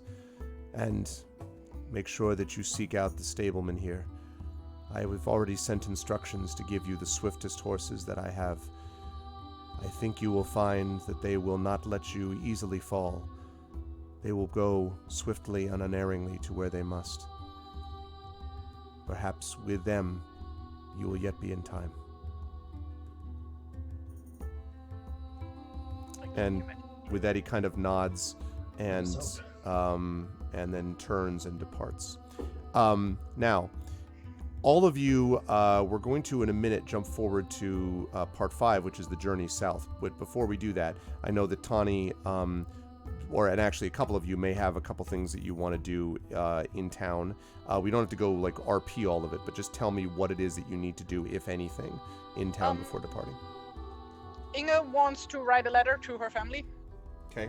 Letting them know of the whole situation and about the refugees and stuff, Okay. and put it on Lilleman because she is gonna send Lilleman up with the refugees to the mountain. Oh, okay. All right. So you will do that, and Lilleman seems reluctant, by the way. Lilleman is kind of like, he's like, you know, like... He gets like some sugar cubes or whatever the equivalent is. We did say that like maple syrup cubes or something, was that right? Yeah, maple candy. Maple candy. And it's like, yeah, you are gonna see the family again and stuff like that, you know. But yeah, gives him a good cuddle. Okay. And yeah, sends them with the refugees as soon as they leave, basically. I don't know what exactly the time frame, like the timetable says, what order stuff is gonna happen, but you know, just making sure. Probably almost simultaneous. The refugees will be leaving about the same time, so I'll put Lilleman up by. I like the idea that Lilleman is guarding the Lonely Mountain by himself. So, okay, so he's gonna do the that. True king under the mountain. The true king, the pony under the mountain. Okay. In the meantime, Tawny, Robar, I'm gonna ask the river when we get to. We'll have to ex post facto it a little bit when Amal gets back. But for Tawny and Robar, do either of you have anything you want to do here before setting out to the south? I think Robar would probably want to stock up on some arrows. Okay. Sharpen his sword. God, is there anything he actually needs to do? He might find Elstan. He might find him out. Okay. Because we fought before, and I think Robar's just trying to... A little bit because of what Inga sort of brought up about the traitor, but he does trust Elstan instinctively, so I think he might go to speak with Elstan to also sort of pass on the word about keeping an eye out and protecting the king. So yeah, I think that's why he seek him out. Where might he find him? Elston is probably sort of running around from place to place, sort of like attending to, trying to like sort out the refugees and things like that. So you'll probably find him like you'll be like running next to him basically. It's like pre-siege in Minas Tirith when everyone's running around and Gandalf's getting his bags and stuff. Yeah, exactly. It's exactly. So I would call him out, Elston. Yeah. And he sort of, yes. A moment's word. Only a moment. I have precious few. What may I do for you, my friend? So I just wanted to pass on a piece of private information, a message of sorts that, well, we know that there's a traitor amongst our ranks, possibly more than one, and just wanted to say, make sure that you watch your back, and if you get the chance, if you're by the king, keep an eye out. I trust you, but not many others here. He nods and he says, save us all from merchants and thieves. And he sort of shakes his head and says, these are dark days, but you speak the truth, Robar, and I have thought about them already. The only bodyguards that remain now with the king are myself and 2 of my closest soldiers, and I must believe that the 3 of us will do what we can to protect him. I do not know what King Bard has told you, but I will say now, the situation is dire. We have not nearly enough to protect the walls, let alone escort refugees, send people out to muster the lands. We're being asked to do 10 tasks with 1 person, and it will be most difficult to do any of them with adequacy, but I will take your words into account and try my best I may. If you would hear my advice, though, travel swiftly, and as you go, take account of those who cannot speak for themselves. I understand that time is of the essence, but in the rush to arrive, do not forget those that you have also been sent to protect.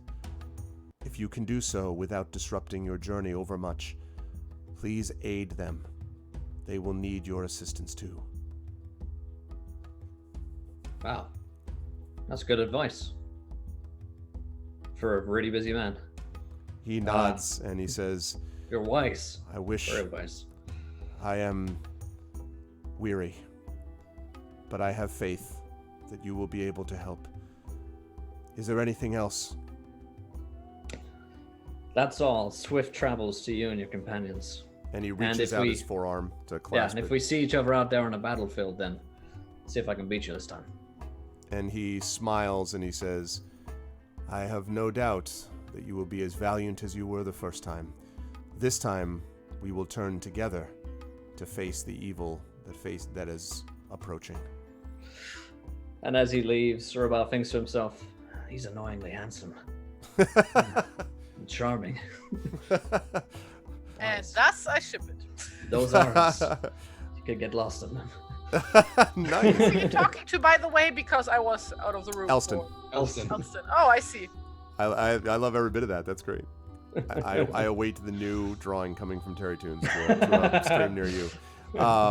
That's awesome. All right, and last one, Tawny. Do you have anything you have to do while you're here? Last thing that Tawny would do is bring together as many of the healers who will be remaining behind as we can, and show them. They look real tired, by the way. Yeah, I'm not surprised. And show them all of the herbs that he knows that will help to slow or neutralize poison. Okay. And then to every way he knows to prepare it, be it crushing it into a poultice or whatever. But one of the key things that he does, and he does this mainly for himself, but he also encourages them to do the same, is he takes a tremendous amount of it and mashes it into just a pulp, and then makes a very, very, very thick, strong, basically tea out of it, to the point that it is almost a syrup. Okay. And puts it into like a growler-sized keg. Okay. Which he carries with him, which he's going to take with him. And the idea is that you put a few like a teaspoon or so into the water skin of somebody who's going to be drinking, and it will help to cure the thing. So you just dilute it into whatever they're drinking, and it should help to bolster their system against the poison. And all the healers sort of nod, and they're like, taking notes basically, and as you're doing this and setting the and one of them actually pulls you aside just before you leave, yes, and just before you leave, and she says, "There is something, Lord Healer, that you may wish to know. It is perhaps only a witch's tale, but it was told to be by my mother, who had it from her mother and her mother before. It is said that as you travel to the south, that you may find some special herbs that may be found by the river running. Ancient they were, and used by kings of old, when it is said the king himself would be the greatest of the healers. If you find some of this herb, its flowers mixed of purple and white, and its grasses long and flowing. If you can find some of this herb, you may discover that it has strong restorative properties, even against the darkness of shadow. I have never seen such a thing, and I have never been far south enough to know myself, but since you travel that way and are skilled in healing, I thought it would be of value to you. Purple and white, discover the light, my mother used to tell me. Perhaps it will have some value to you." I should keep weather eye, thank you. And she nods and bows and then departs, as do all of you. And we have a new map right here. Well, I know you got about 5 minutes with us, so I will... Yeah, I probably got to run in a couple of seconds here. Okay. Let me just bring you over to the Journey South.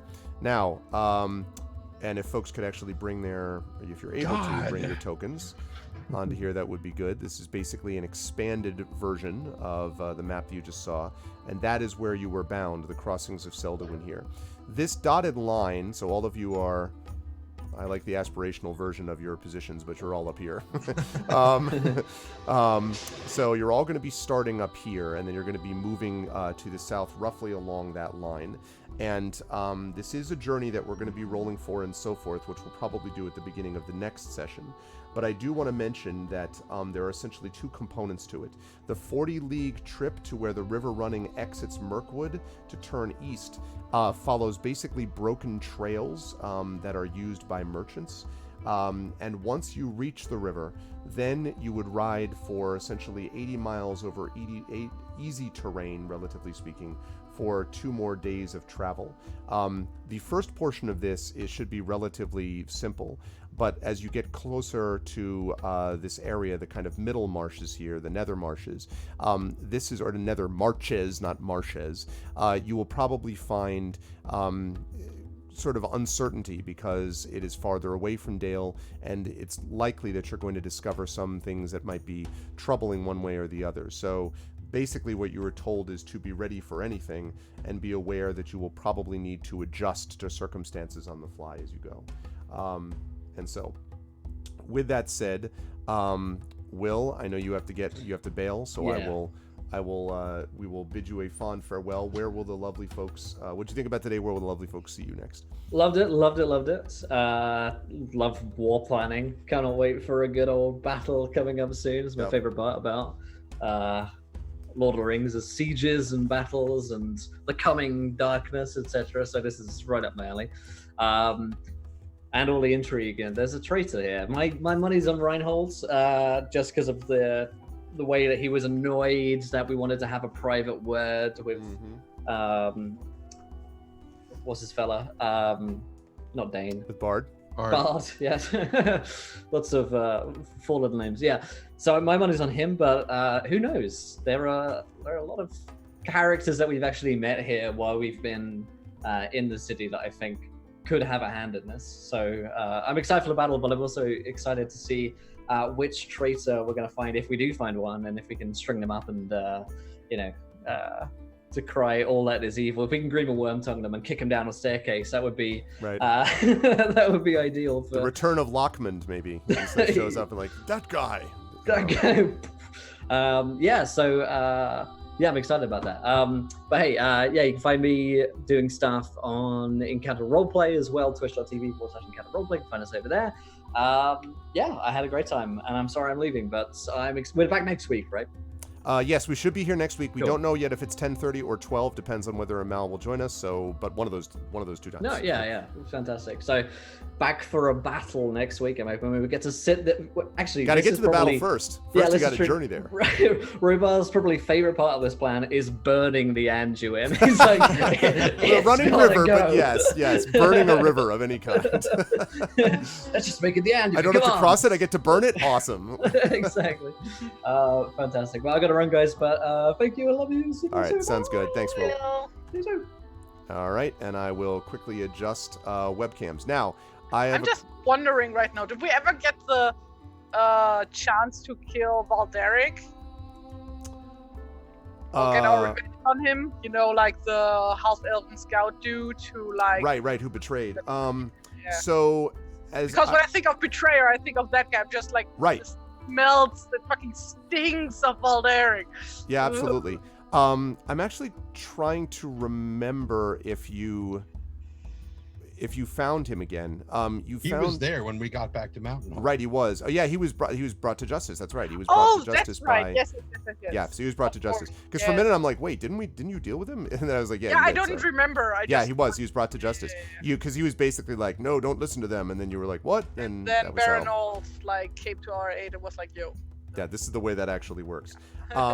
Okay, with that said, I am going to have us keep going for a little longer because I think this journey is going to have some important aspects to it. So, first of all, yes. I think Inge is gonna take like the what is it called, route role, because she has no Lancier, so she would automatically. Scout. Yes, the scout role. But now, here's the thing, though. We're not doing the official journey thing yet. No, not scout. Guide. The guide. Roba is the guide and Inge is the scout. But like, I think it makes sense this time to do it the other way around because Inge knows. When we get to that mode of the game. Yeah. Okay. So we will be doing that. When that happens, we will absolutely do that. I do want to mention one thing, and I'll try to bring this up again during our next session. Because you are using mounts, and Bard wasn't kidding when he said he was going to give you fast horses. These are very, very fast horses and well rested. And when you actually get them from the stable hand, you see he almost has a slight minute of because he's giving away clearly his babies, essentially. Like, these are the best, that they have. They are strong and young and look like they can move really quickly. And so because almost, of that... Rohan. Yeah, exactly. Like, at least an echo of what you would imagine it must be like, to be on the horses of the Rohirrim. But so what the effect of this is that the first level of exhaustion you receive on the journey will be ignored because of the nature of these mounts. So for the first time, you don't have to do all of this crap on foot, basically, is what I'm saying. You'll be able to be mounted as a part of this. The second note is that there will be, as you're sort of going through here, there'll be several things to kind of consider. And so you'll have to sort of take that into account, basically, as you're going. Now, this dotted line that is here is the assumed path that you're taking, but I do want to say that you could go several alternate routes if you wish. You could, for example, go more directly. Let me freehand this. You could try to go like this way and then basically go directly south. So you could do this, but you could do it farther to the north, essentially, instead of going down into Esgaroth and over. The advantage of that, theoretically, is that you would avoid any kind of mainstream traffic that might be coming up to Esgaroth. Like, presumably you're going to run into some people who will have heard that there's an army coming and they will be fleeing to the north, essentially. And the roads were already choked with people that were coming for the celebration. So, in fact, that may be one benefit, that there's a lot of people already in Esgaroth and Dale. And so you won't have as many people to warn, theoretically, on the way, because a lot of them might already be up there.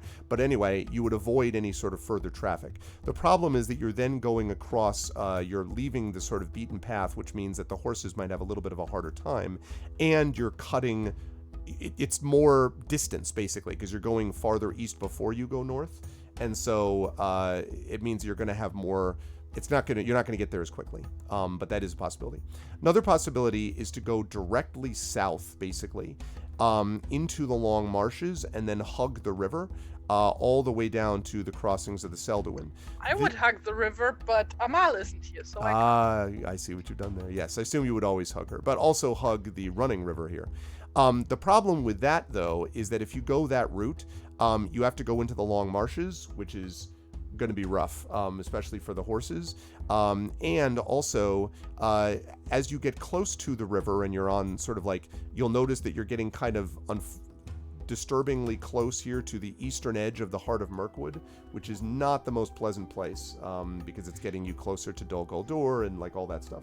So that's kind of risky, which is why this is the assumed route, this dotted line, because it sort of splits the difference between those options. Nonetheless, I will throw it out there for all of you as a possibility. I'm thinking of another possible route. Okay. If I can draw it in, like you just tell me afterwards. If When you that say the dotted line, do you mean the dotted line along the river or the dashed line? Oh, I beg your across pardon. The, upper The dashed line, yes, would be the better way to This put it. This one, yeah. Like, is that one? Totally cool. possible, except I am Except? so happy I get to keep consulting my Lonely Region, Mountain Region guide. I love it. Except that in that area, that is the wood here. Let's see. This place that is okay. This thing here. This is more popularly known as the Wood of Hanging Trees. And if you remember when you found a bunch of this stuff called gallows weed, remember where you had that dream sequence and there was the whole thing of that island which had like the thick trees and everything? This is kind of like that, and it is not a very positive memory, even for you, Inga, because you may remember that you had some of those dreams also. That path brings you perilously close to that wood and maybe even right to the side of it. So... Okay, so... Doesn't mean you can't do it. I'm just warning you up front. Like, this is... Okay, no. That case. Never mind. I would suggest we just follow the road. Because how many people are going to be traveling this way, and we can, if there's still, like, too much traffic on the road, we can still just avoid it then and there. That will still be faster than just going through, like, the right line. Like, I would definitely not do the whole river hugging thing. Okay. Tani, where are you on that? Yeah, I'm for the dashed line. Okay. Okay. Then in that case, thank you for the host, Shadow Plays. In that case, now I will ask us to do our little journey rules. So again, the way this works is, the journey rules is, first of all, we have to embark. So you've indicated the general route, and so I now know what the peril rating of the journey and so forth will be. So you are going to have a task. So first of all, we have in charge of all of the decisions concerning route, rest, and supplies is the guide, and as you said, you would like to be that right now, right, Inga? So I mean, this is the first time I get to use you this. get to be a guide. I know, it's very exciting. Okay. Does that mean that Robar is the scout? Yeah, I'm assuming so. Okay. That leaves us with the hunter and the lookout, and I think Tani's been acting as hunter before. Is that right? Are you going to stay with that then, Tani? Sure. Okay.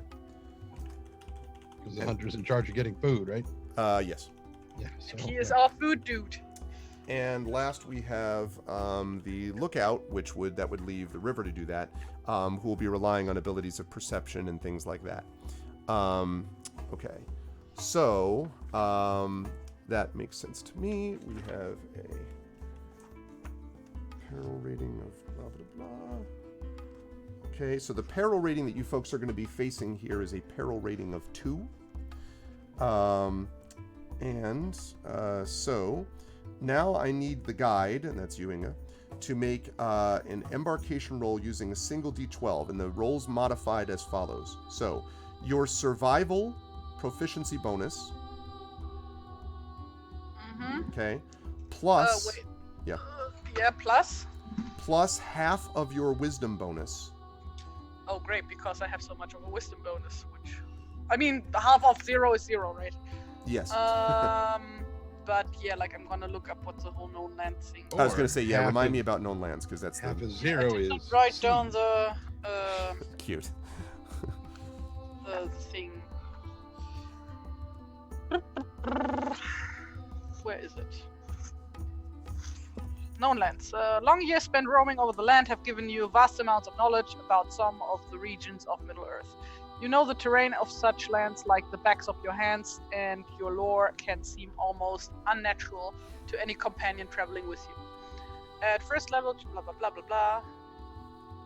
When you make an intelligence or wisdom check related to a land you know, your proficiency bonus is doubled as if you are using the skill you are proficient in.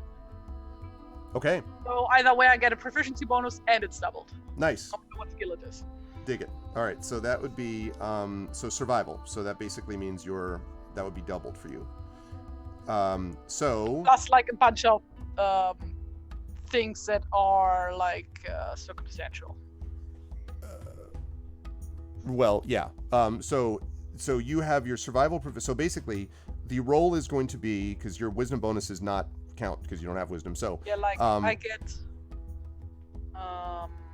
if any part of a journey passes through a land, you know the DC of your personal event tests are lowered by 2. The entire journey passes through lands you know, you act as a guide, you lower the peril rating of the journey by 2, which is sadly not the case because I only know the upper marshes. Right. You have advantage when making wisdom saving throws against corruption caused by blighted lands. You know, we are not going through blighted lands, right? Right. Okay. then Oh, never well, mind. hopefully not, unless you get real lost. Wait, you cannot become lost under normal circumstances. Aha. You know at least one place in each known land where you can safely take a long rest. A settlement where you have friends, perhaps, or a hidden cabin in the woods, or simply a dry and defensible cavern or secret glade. You have advantage on dexterity, stealth, ability checks, and can move stealthily at a normal pace. While tracking other creatures, you automatically learn their exact number, their size, and how recently they have passed through the area. And what level am I? 7'1", At 5. weighing And 178 everything else pounds. I don't have yet because I'm not level 6 yet. Okay. So, so that's okay. So all of that is good. So that means that what we're doing for the embarkation roll here is your survival. What is your survival proficiency bonus? My survival bonus is +3. So you have a 6 bonus minus the peril rating of the journey, which, as you pointed out, unfortunately you can't reduce, to unfortunately. So it's -2. So that means you have +4 is the total result.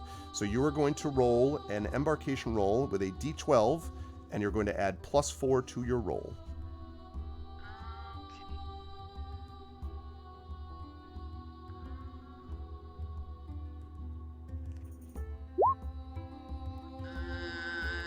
So 4 8. plus 4. 8. So we are looking at 8. Okay. Wait, why 8 if I get +6 bonus? Because I said it was 6 minus 2 for the peril. So you have Oh, a the peril plus- rating, yes. So +4 Of course, total. sorry. So you have an 8. Which means fine weather. As you get started, the morning brings a beautiful sunrise that raises spirit and fills all of those who see it with hope for the day ahead. When rain falls, it is cooling and soothing. The wind as you are leaving seems to be no more than a light breeze. As a result, each of you in the company may ignore the first exhaustion point you accrue during this journey. So what that means, in effect, is that you will be able to ignore the first 2 So I have, levels like, of exhaustion. -1 exhaustion now. No. Yeah, exactly. I guess so, yeah. But basically, as you get exhausted, you'll be able to ignore the first 2 levels, because one of those is for the ponies, and one of those is for this thing that you just had with your embarkation. Now, So we this are is minus- only for the journey. When you actually Yeah, of course. when you actually get there, then exhaustion sort of exists as that way. So yeah, just mark it as like, I wouldn't put it as -2 levels, because it doesn't. Just make sure that when I say you take a level of exhaustion, you could be like, well, we ignore 2 of those, and then Yeah, except for that I'm really bad with numbers, especially at remembering them. okay, well then if you want to put that, that's Just fine. Yeah, Put a just note like- in the bio. That works. That's fine. Just so that I remember. So like every time you were like, yeah, you would lose like an exhaustion point now, but, and then I go like, okay, now I'm at -1. So Got I'm it. at 0. Yeah. Okay. And at the end of the journey, I'm just going to put it back to 0. Okay. So as you folks begin your journey and head out, as I said, the weather is good. And as you head down to the long lake, that journey is easy and uneventful. You ride through the vales of the upper river, which was formerly the desolation of the dragon. In the years since Smog's death, the land here, anyway, the desolation further out, not so much, but here has become bountiful, and there are these vast harvests of fruit and grain. And as your horses gallop past the small hamlets, all of which, as you look around, these huts are all newly built and have no defenses essentially at all. If the enemy ever makes it this far north, it will be disastrous. These people will not be able to help themselves.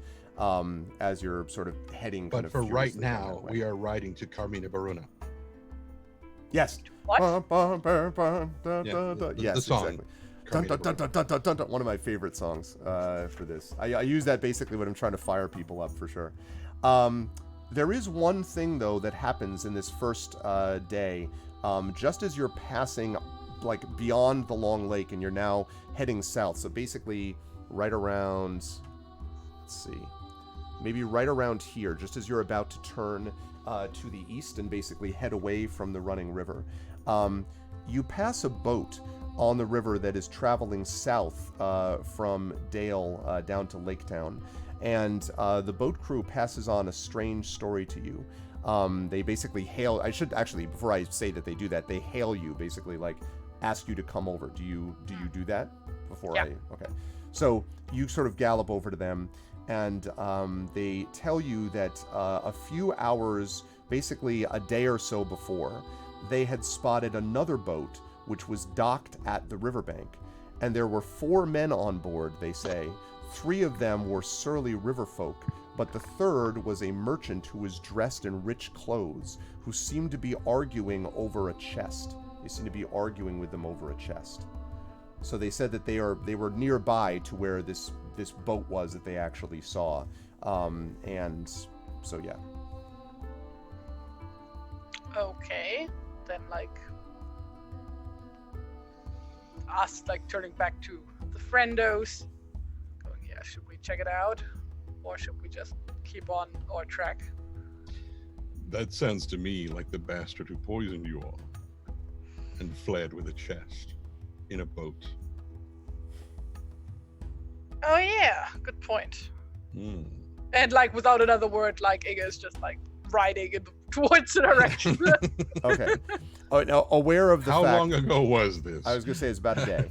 And Okay. and so, just to be aware of the fact that all of this is taking time, just be aware that the clock is ticking. So, okay. So, I would like, let's see. I'm going to have Inga, because she's the one in front here, make a perception check for me, please. Sir, is this are we in the wilderness? I would not classify that yet. Not yet, because you're Okay. still, this is basically on the way to Lake Town. So. Okay. Then I don't get a bonus.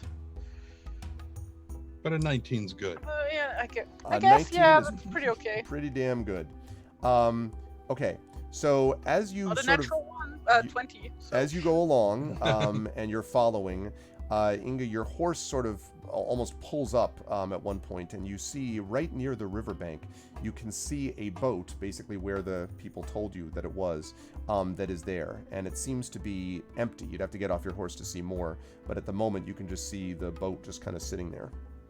Oh, on our side or on the other side? On your side. Okay. Yeah, I look around if I see anybody. Do you get off the horse? Wait, I don't understand. How does me being on the horse? Because if you're going to get close enough to be able to see it, you need to be able to get off your horse first, because the horse means you're higher, for one thing, and the boat is half in and half out of the water for a second. So you'd need to... Oh, I mean not in the boat, but around. Right, no, I know, but I'm saying you'd have to dismount to see all around it, because you're right on the riverbank. That's what I'm saying. Well, okay, I guess I'm doing that then. Okay. So as you get off the horse kind of rears back a little bit, and you can see that it seems to be spooked by some reeds that are right near the boat. At this How point, far Tani, away you've arrived at this point, I would say.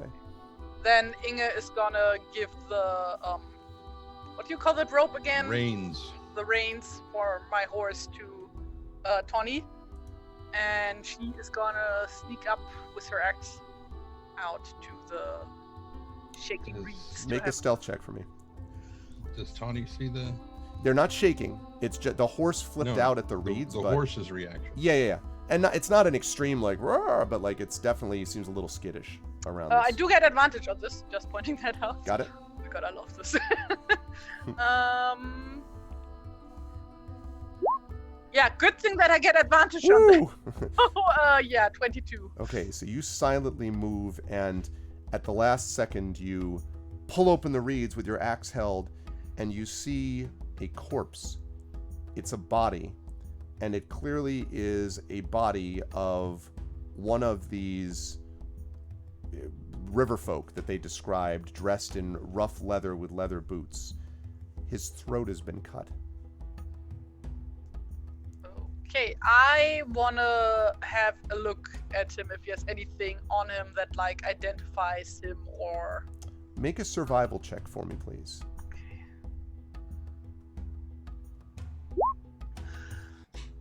I find nothing. Yep. You're like, nothing at all. He, the only like thing you nothing, know is that nothing at all. he's, this throat, his throat has been cut, it's more than, well, not quite a day maybe, but it's definitely been more than a couple of hours. Okay, then I leave him and see if I can see any tracks. Okay, make a survival check with me. Tani, are you just holding onto the reins, or are you... Well, yeah, he was prepared to, because having seen the horse and the horse's reaction in a given direction, he was a little worried about the reeds, and when he realized that it wasn't hagweed, he relaxed it. Okay. 11? Okay, so... Or do I get any other bonuses? Yeah, you do you have any? I think those are all the bonuses for now. So you search around, and there seem to be a lot of like tracks and movement right around this area. In fact, if you had to guess, you would assume that there was basically a violent disagreement here. Like you can see a lot of sort of like torn up ground and like grass that's been sort of trampled and so forth. But once you're past that outside of the grass, you don't see any tracks after that. It's just, it feels like whatever happened, this person, was killed, and then whoever did it, headed off somewhere. But as to where, on another boat on the river, crossing the river by trying to swim it, or just walking off in another direction, you can't tell. Well, swimming with a chest sounds weird, Unlikely. and why would they if they have a boat? Indeed. So I am pretty sure they're on this side of the river. Other than that, do I know of any nearby settlements, houses, blah? No, here? only I mean, how far are we Lake Town from Lake itself. Yeah, I was gonna say only Lake Town itself, but going back to Lake Town with this chest seems not very logical, No. since everyone would have been on the lookout for it. It's the least thing anyone would have expected. Take this. What is this? It's a chest I'm bringing for the king. Oh, right, on you go then.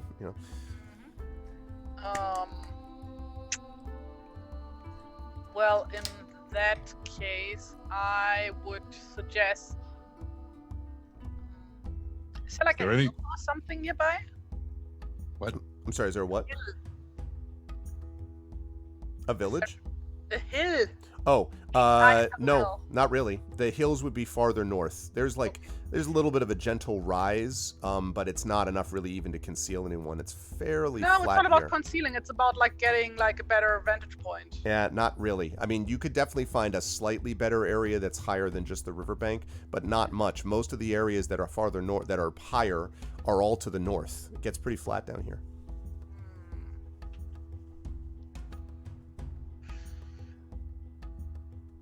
Well, in that case, I would suggest. So where are we right now? Like on the map? Can you show us? Yeah, it's unfortunately there's not a lot here. Let me move these folks here. Like here-ish. Okay, then I would suggest that we ride like further hugging the river down, keep our eyes peeled for anything suspicious. And if we don't find anything, we just ignore this and keep going on our designated path. Okay. Lest we lose even more time. Okay. Tani, are you... I'm wondering about whether or not this person has taken this chest to Esgaroth.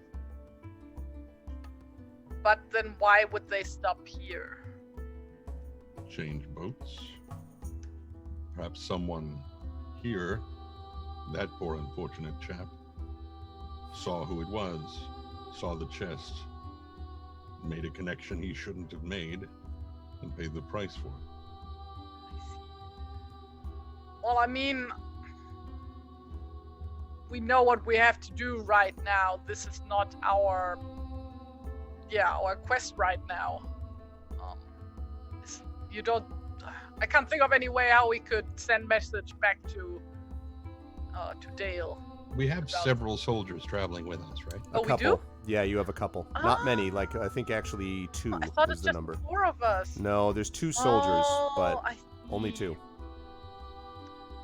Yeah, okay, then I would say we pick one of them and send them back with a message for King Dine, and only King Dine. That's the important part. Like, Okay. Tell him, no matter what anybody tells you, like, this message is for King Dine's ears and his ears only. King Dine, not Bard? King Bard, sorry. Okay, I was gonna say, don't tell Bard. Okay, all right. Don't tell Bard. Whatever you do. That, like, this is where we saw the boat. Okay. Whatever the other people we met told us exactly, and how long ago we think that was. Like, Okay. whatever information we can basically muster. Okay. All right. He bows and jumps on his horse, and before long is lost to view. And you folks head back. Catch up to us when you can. Don't leave the path. Okay, and then you head back off on your journey. From the Long Lake, basically just south of the Long Lake, you begin to head across open countryside, following the dashed line here. The river running becomes a silver ribbon off to your right before it is lost behind trees in the mists of the marsh fens. And this is basically the second day that we're talking about that you're able to, that you're heading across land here. And the land here, as I had mentioned before, is almost empty, save for flocks of sheep and their herdsmen. Most of the inhabitants of this land, by the way, are Northmen, who are kin to the Lake Men and Bardings. The king, has dispatched messengers to bring words of warning to the areas surrounding Dale and Esgaroth. But as you head down here and you see that there are several flocks of sheep kind of peacefully grazing and all, it's very obvious that they have not gotten here yet. And as you're going along, the one soldier who's traveling with you that's left kind of grumbles to himself, and he says, "These poor people aren't going to get any knowledge of this at all. This enemy comes upon them, they won't have a chance to run, the poor devils." And so you, as you're passing along, you can see that the herdsmen clearly have not been warned as of yet of the threat. So I do want to point out, by the way, that you could, if you wish, try to seek them out. You could try to seek out the herdsmen and let them know. But again, time. So it's a matter of, deciding if that was an issue that you wanted to take into account or not. How far away are we from them again? From what? From which? How far away are we from the herdsmen? Oh, you see flocks of sheep within, 5 or 10 minutes ride, but you don't see herdsmen yet. So you would actually have to seek them out, is the thing, because they don't have, maps of where they are, obviously. So it would just be a matter of following the flocks. On whatever spot they can best see their sheep, though, somewhere higher They up. wouldn't be far. Yeah. Wouldn't be far, so yeah, we but would remember, just, though, they wouldn't be far, but they can go, the sheep can wander pretty far afield these days, because the assumption is that it's safe land and they want them to have, a lot of variety of grazing. So, Yeah, but still, like so yeah. wild animals and stuff, you know. So clearly, what we want to do is shave a message into the side of one of the sheep. Orcs coming. Warning! For Here Dale. come the orcs. I You don't know, want to that's pull the wool over actually your not eyes, but Stupid, you know, that's actually kind of like clever. oh, Like just God. like take out some ink and write it into the wool. Do you really want to do that? Do you want? This is hilarious. I was thinking about attaching a note to a sheep, but Yeah, not writing one on a sheep. yeah, let's do that. Let's write a note and put it on a sheep. Like that should only take a few minutes. Okay. While you're doing that, make a Calligraphy check. Oh, what? What's that? A Calligraphy A calligraphy check. Yes. No, I would like you to make who's actually doing the writing / carving. River probably, because I'm assuming she probably has nicest handwriting of us all. Okay. The I best grasp of prose, as they say. I would like one of the rest of you, not the river, to make a survival check for me, please. Yeah, that would be me. Wait, what? I was about to say I'll take that. Okay, yeah, go ahead. Was River doing some kind of check as well? The river's not. She's doing. Yeah, she does a calligraphy check. Yeah, I'm not going to make her do an actual calligraphy check. She does the calligraphy. Clearly, I'm not doing speech today, so here's survival instead.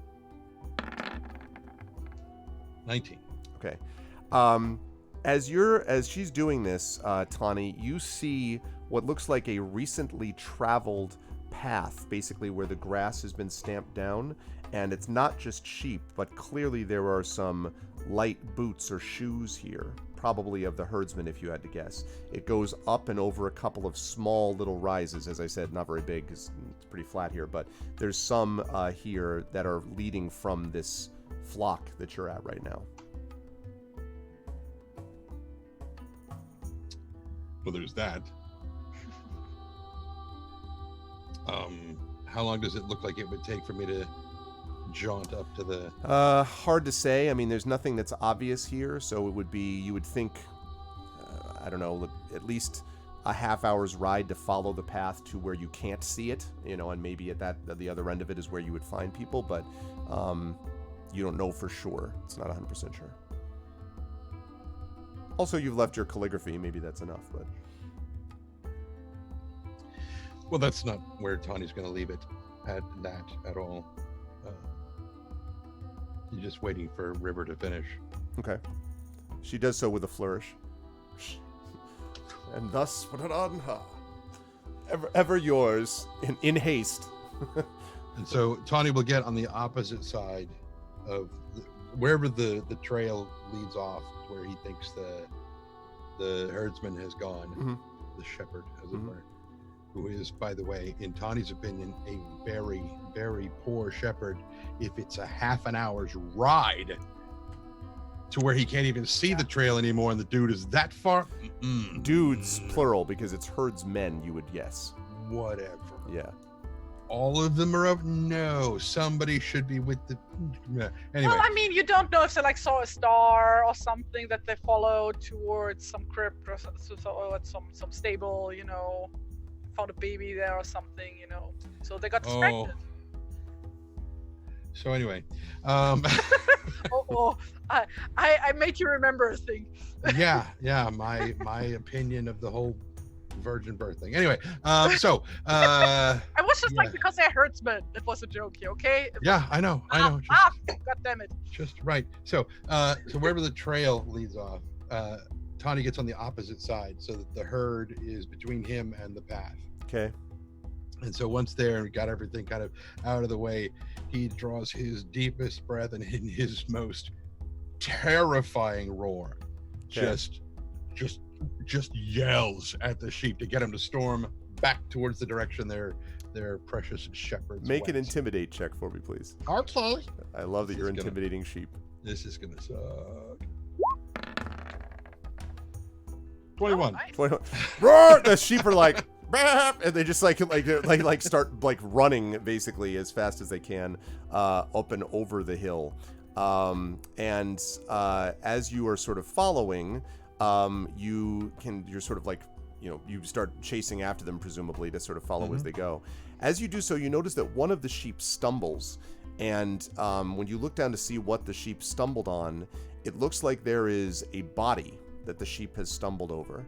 And it's actually what looks like someone dressed in a kind of a simple tunic with a sheep's crook. Looks like one of the herdsmen, basically.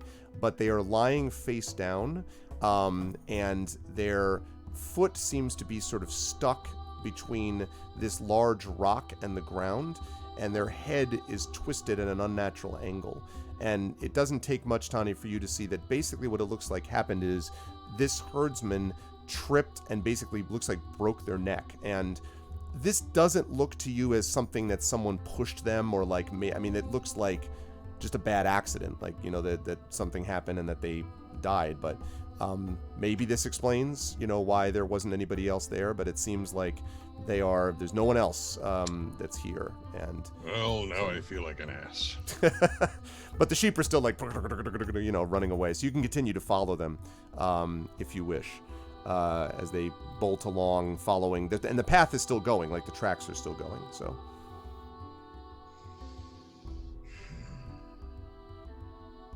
hopefully they'll find the rest of them. He will take the shepherd's crook and stab it vertically into the ground to basically act as a signpost. Okay. So that if the herdsmen come this way, they will be able to see this. Okay. We have more pressing issues. The notes with the sheep. This may... We need to go.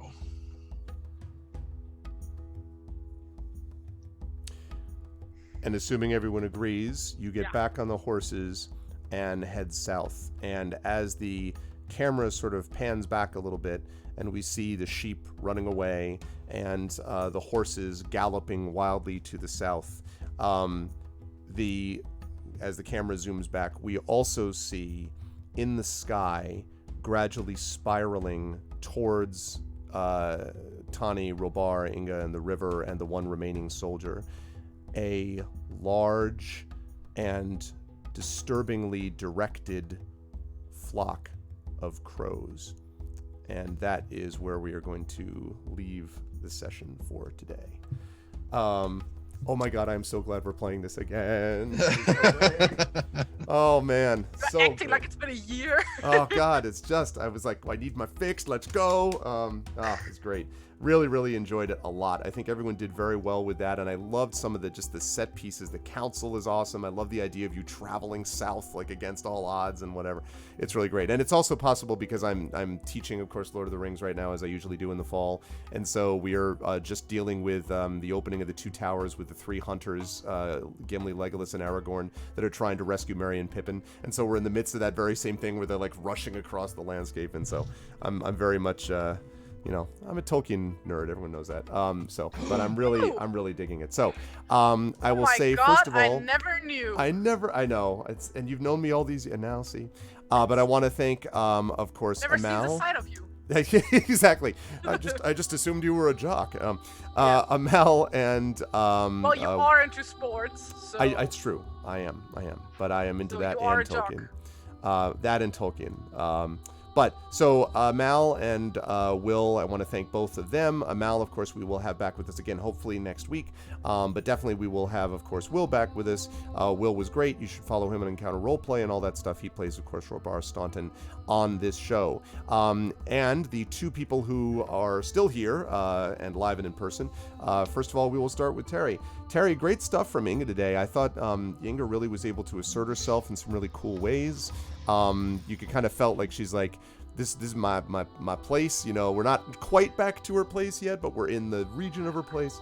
And I really enjoyed seeing Inga do a lot of that. How'd you feel about today, and where will the lovely folks see you next? I'm a bit worried that I'm like being a bit too like not playing my character's stats accordingly, because like she was called wise and stuff, even though she just says like mediocre wisdom and mediocre intelligence and Well, mediocre charisma. Yeah, but And remember like, where you are though. I mean, like you're an area where they have a lot of respect for dwarves anyway. So I yes. think There it are a fits. lot of stupid people around here. Compared to most of these people, I mean, no. Listen, you even got acknowledged by Bomber. Bomber gave you gave you the nod, like the It's like he's my bro now. Yeah, We're now yeah. bonded by agreeable nodding. Exactly. That well, it's like in it's Return of the Jedi, right, where Boba Fett does the whole like, the nod to as it turns out Leia's bounty hunter, and he's just like, it's like that's one of the well done, yes. Yeah. So yeah, so you've arrived. I feel like that's the bucket list thing. You've been nodded to by Bomber. I still haven't talked to the kings, to King Dine. Oh yeah, there's more to do, but at least you've now got a nod from Bomber, so that's good. Yeah. But yeah, other than that, yeah, like I started out super zoned out and stuff. I'm glad I was able to catch myself. Yeah, it was great. With my utter lack of concentration in the beginning, like, oh my god, I wasn't even able to listen half of the time. Really, really bad. But I'm working on that. But yeah, I am super looking forward to what happens next. Can't wait to figure out who the stupid traitor dude is and to get back at him. Mm-hmm. A bit, still a bit, what's the word? Salty about that. We didn't get to get our personal revenge on what's his name who I mentioned earlier. Right, Bear. Valderic. Yeah. Oh yeah. Because that was then what's his face of Mountain Hall. Heartfest. Heartfest Right. had done He that. was like, yeah, we're gonna take care of him, but let me have my revenge. Exactly. That was him backing up the prison van to take him off. Is basically what that was. Yeah, but yeah, Inge has some beef. She now has personal, very extra personal grudges against orcs. So Dwarves never hold grudges. what? No. Always live and let live. That's their philosophy. Except for if you are an orc. Unless you're, or at certain times an elf, pre-Legolas. And then it's live and let Or die. human, or a hobbit, or a dwarf. Yes. I'm just thinking of that one scene from The Simpsons that they made into a meme where janitor Willie, or what's his name? Willie. Willie, yeah. Yeah. Where he's standing there, this Scotsman. Never get along with. Oh God, how does it go? Oh yeah, I know what you're talking about. Yeah. Yeah, he's and he just. You're Irish, except for if you're English, except for blah blah blah blah blah, and of course Scottish people. Yep. Where can the fine folks find you online and elsewhere, Terry? Well, I mean, I'm gonna be next year.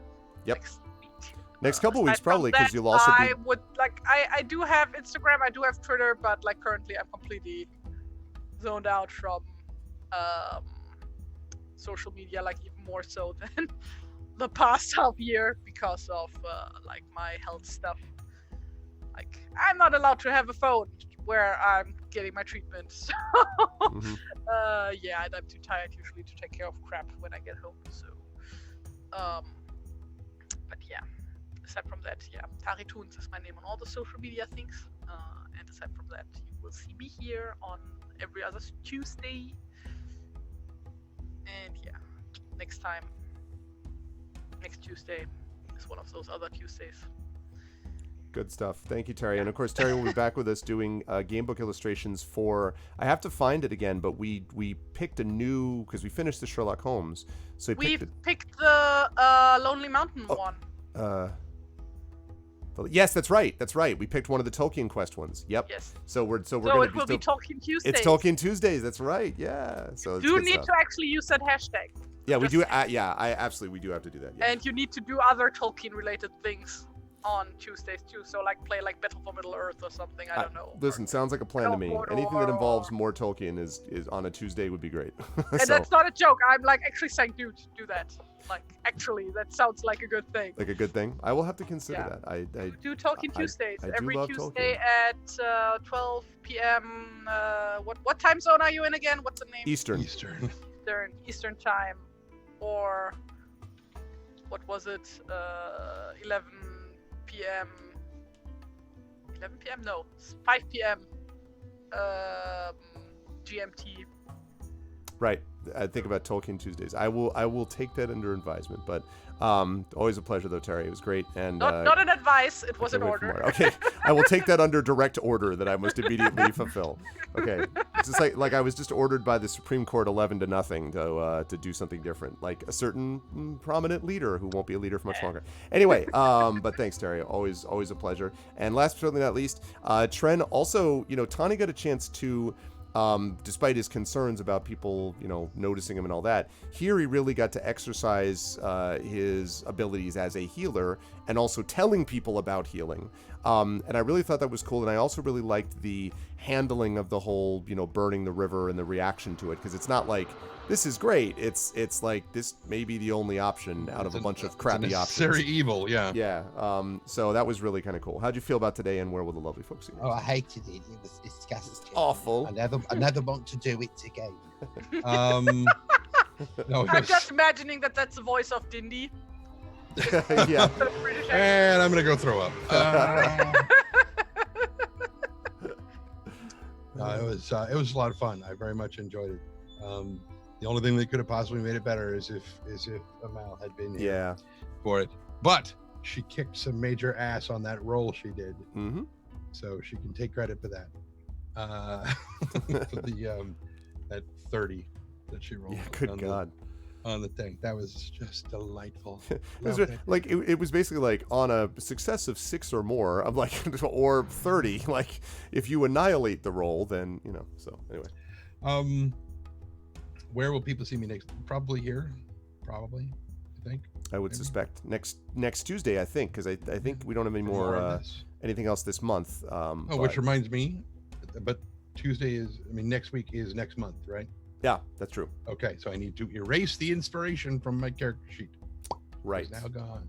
That's true. Because this was the Why holdover. didn't you tell him that? Why don't you just keep it? I'm a because he's terminally honest person, and he's and also if he had said I'm going to use my inspiration. Horrible. Also, Terry, if he said I'm going to use my inspiration next month, I'd be like, what inspiration exactly? So I would have known. I would have been like, wait a minute. And I would have been like, you don't need to know. You should just do what I always do. I just go, yeah, I totally have like the skill, and just go to a random page and then make up stuff. Now that you've said that, he's going to keep a closer eye on you. I am fully cognizant of who is attempting to get one over on me, but it's fine. I can't imagine what would happen. It's a fine pony you've got there. It'd be a shame if anything happened to. Well, I sent him to safety. I know. Safety away from you. No, you sent him to the Lonely Mountain. You sent him to the Lonely Mountain. You sent him to the Lonely Mountain. That doesn't mean safe. Look, lads, it's food. Little man, that some pony. idiot scared that herd of sheep further south. We've got nothing to eat but this pony. Ever since this new roast pony recipe, I've been wanting to try it out on it. Bombar, how is it? Delicious. It's wonderful that Inga sent it to me as a snack. I need to thank her for it personally when she shows back. So I'm gonna go book a ticket to New York right now. And exactly. Personally, the next thing you see, I'm just like, you just see a blank square like where I am. Like, I don't know. But anyway, yeah. So you'll see Tren there, and next week, and you'll see Inga here as well. But this was great. I really enjoyed this.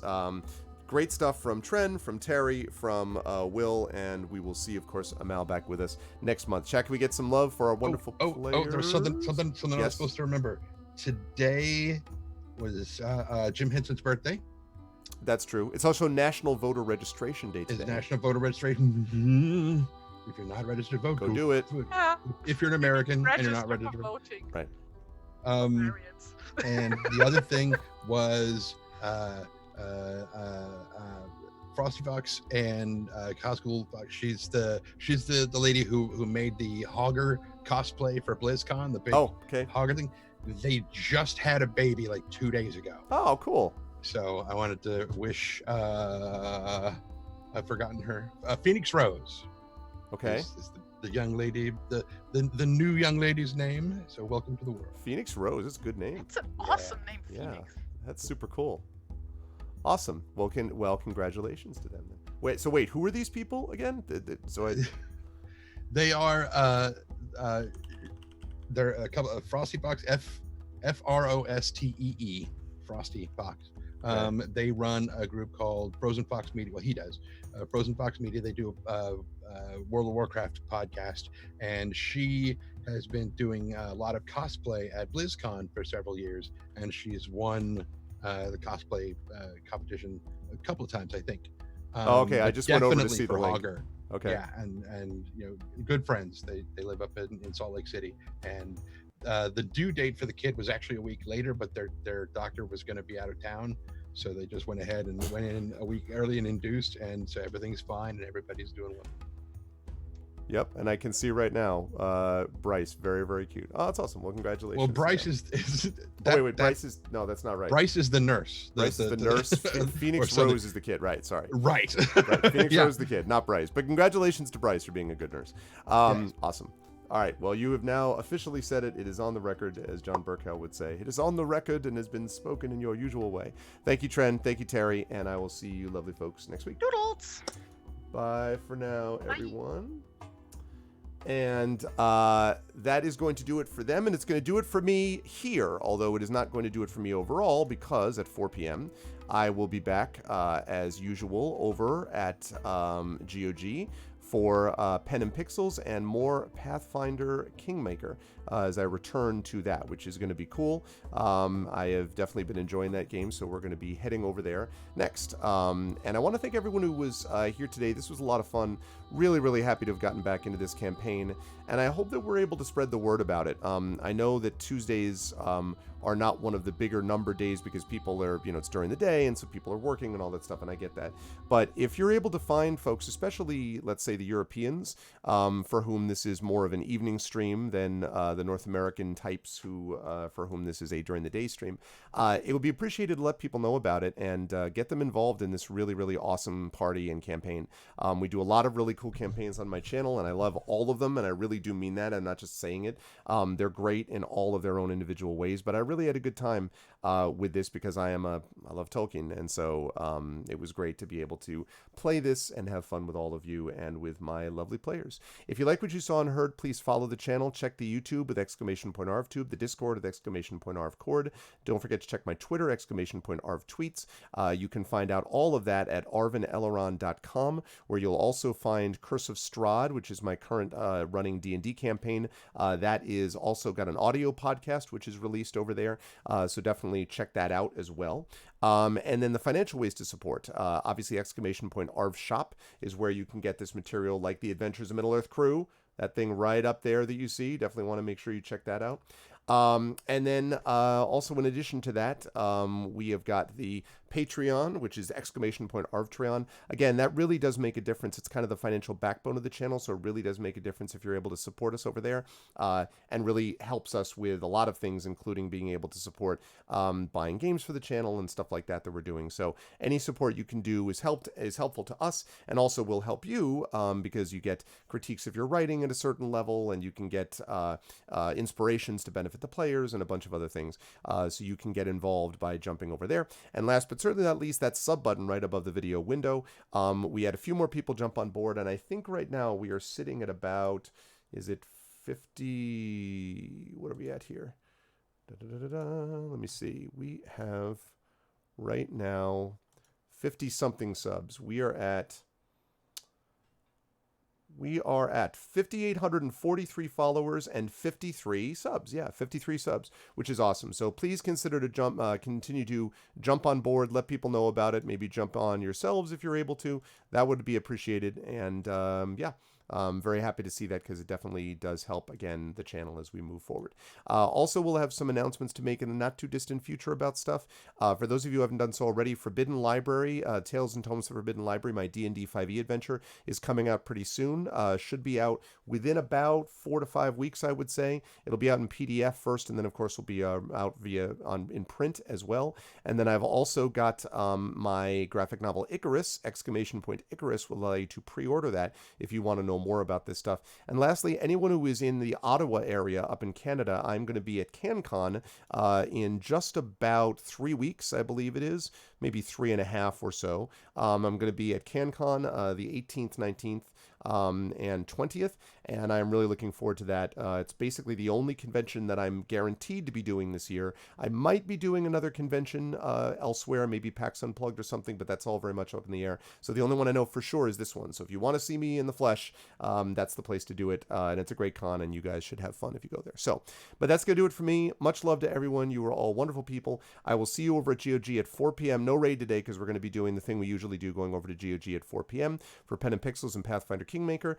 And if I don't see you there, I will see you back on this channel Friday evening as we continue Deus Ex Human Revolution. We're going to be finishing that up this weekend, and it's been a great game. I love that, so definitely make sure to stop by for that. Please spread the word about the show. Support the channel in all the various ways. Thank you to those who made this a wonderful stream tonight. Thank you to Terry Tunes for her wonderful play today. Thank you to Trendane, Will, of course, as well. Thank you to my subscribers. Thank you to Rhiannon. Thank you to Second Obs. Thank you to Trendane. Again, great stuff today, Trend. Thank you to my subscribers. Thank you to Esthier. Thank you to Alfred Judicus, to Angel of Light, Commander Root, EKEG. Thank you to Evel Marinin. Thank you to Fox Kid TV. Thank you to Gorgar, Host Me Raffle. Thank you to J Rambos. Thank you to Lurs. Thank you to Mirth Cat. I know who that is. Thank you to Mubot, I guess. Thank you to PKD Fan. Thank you to Safaka. Thank you to Thorazin, V and K. Thank you to Valkyris Storm. Thank you to Virgo Praz, Winsock, and Zanik Bear. Thank you so much.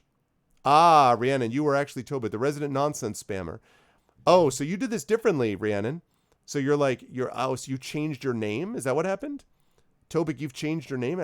I would be confused otherwise. Okay, well then thank you. That person who was formerly known as Tobik.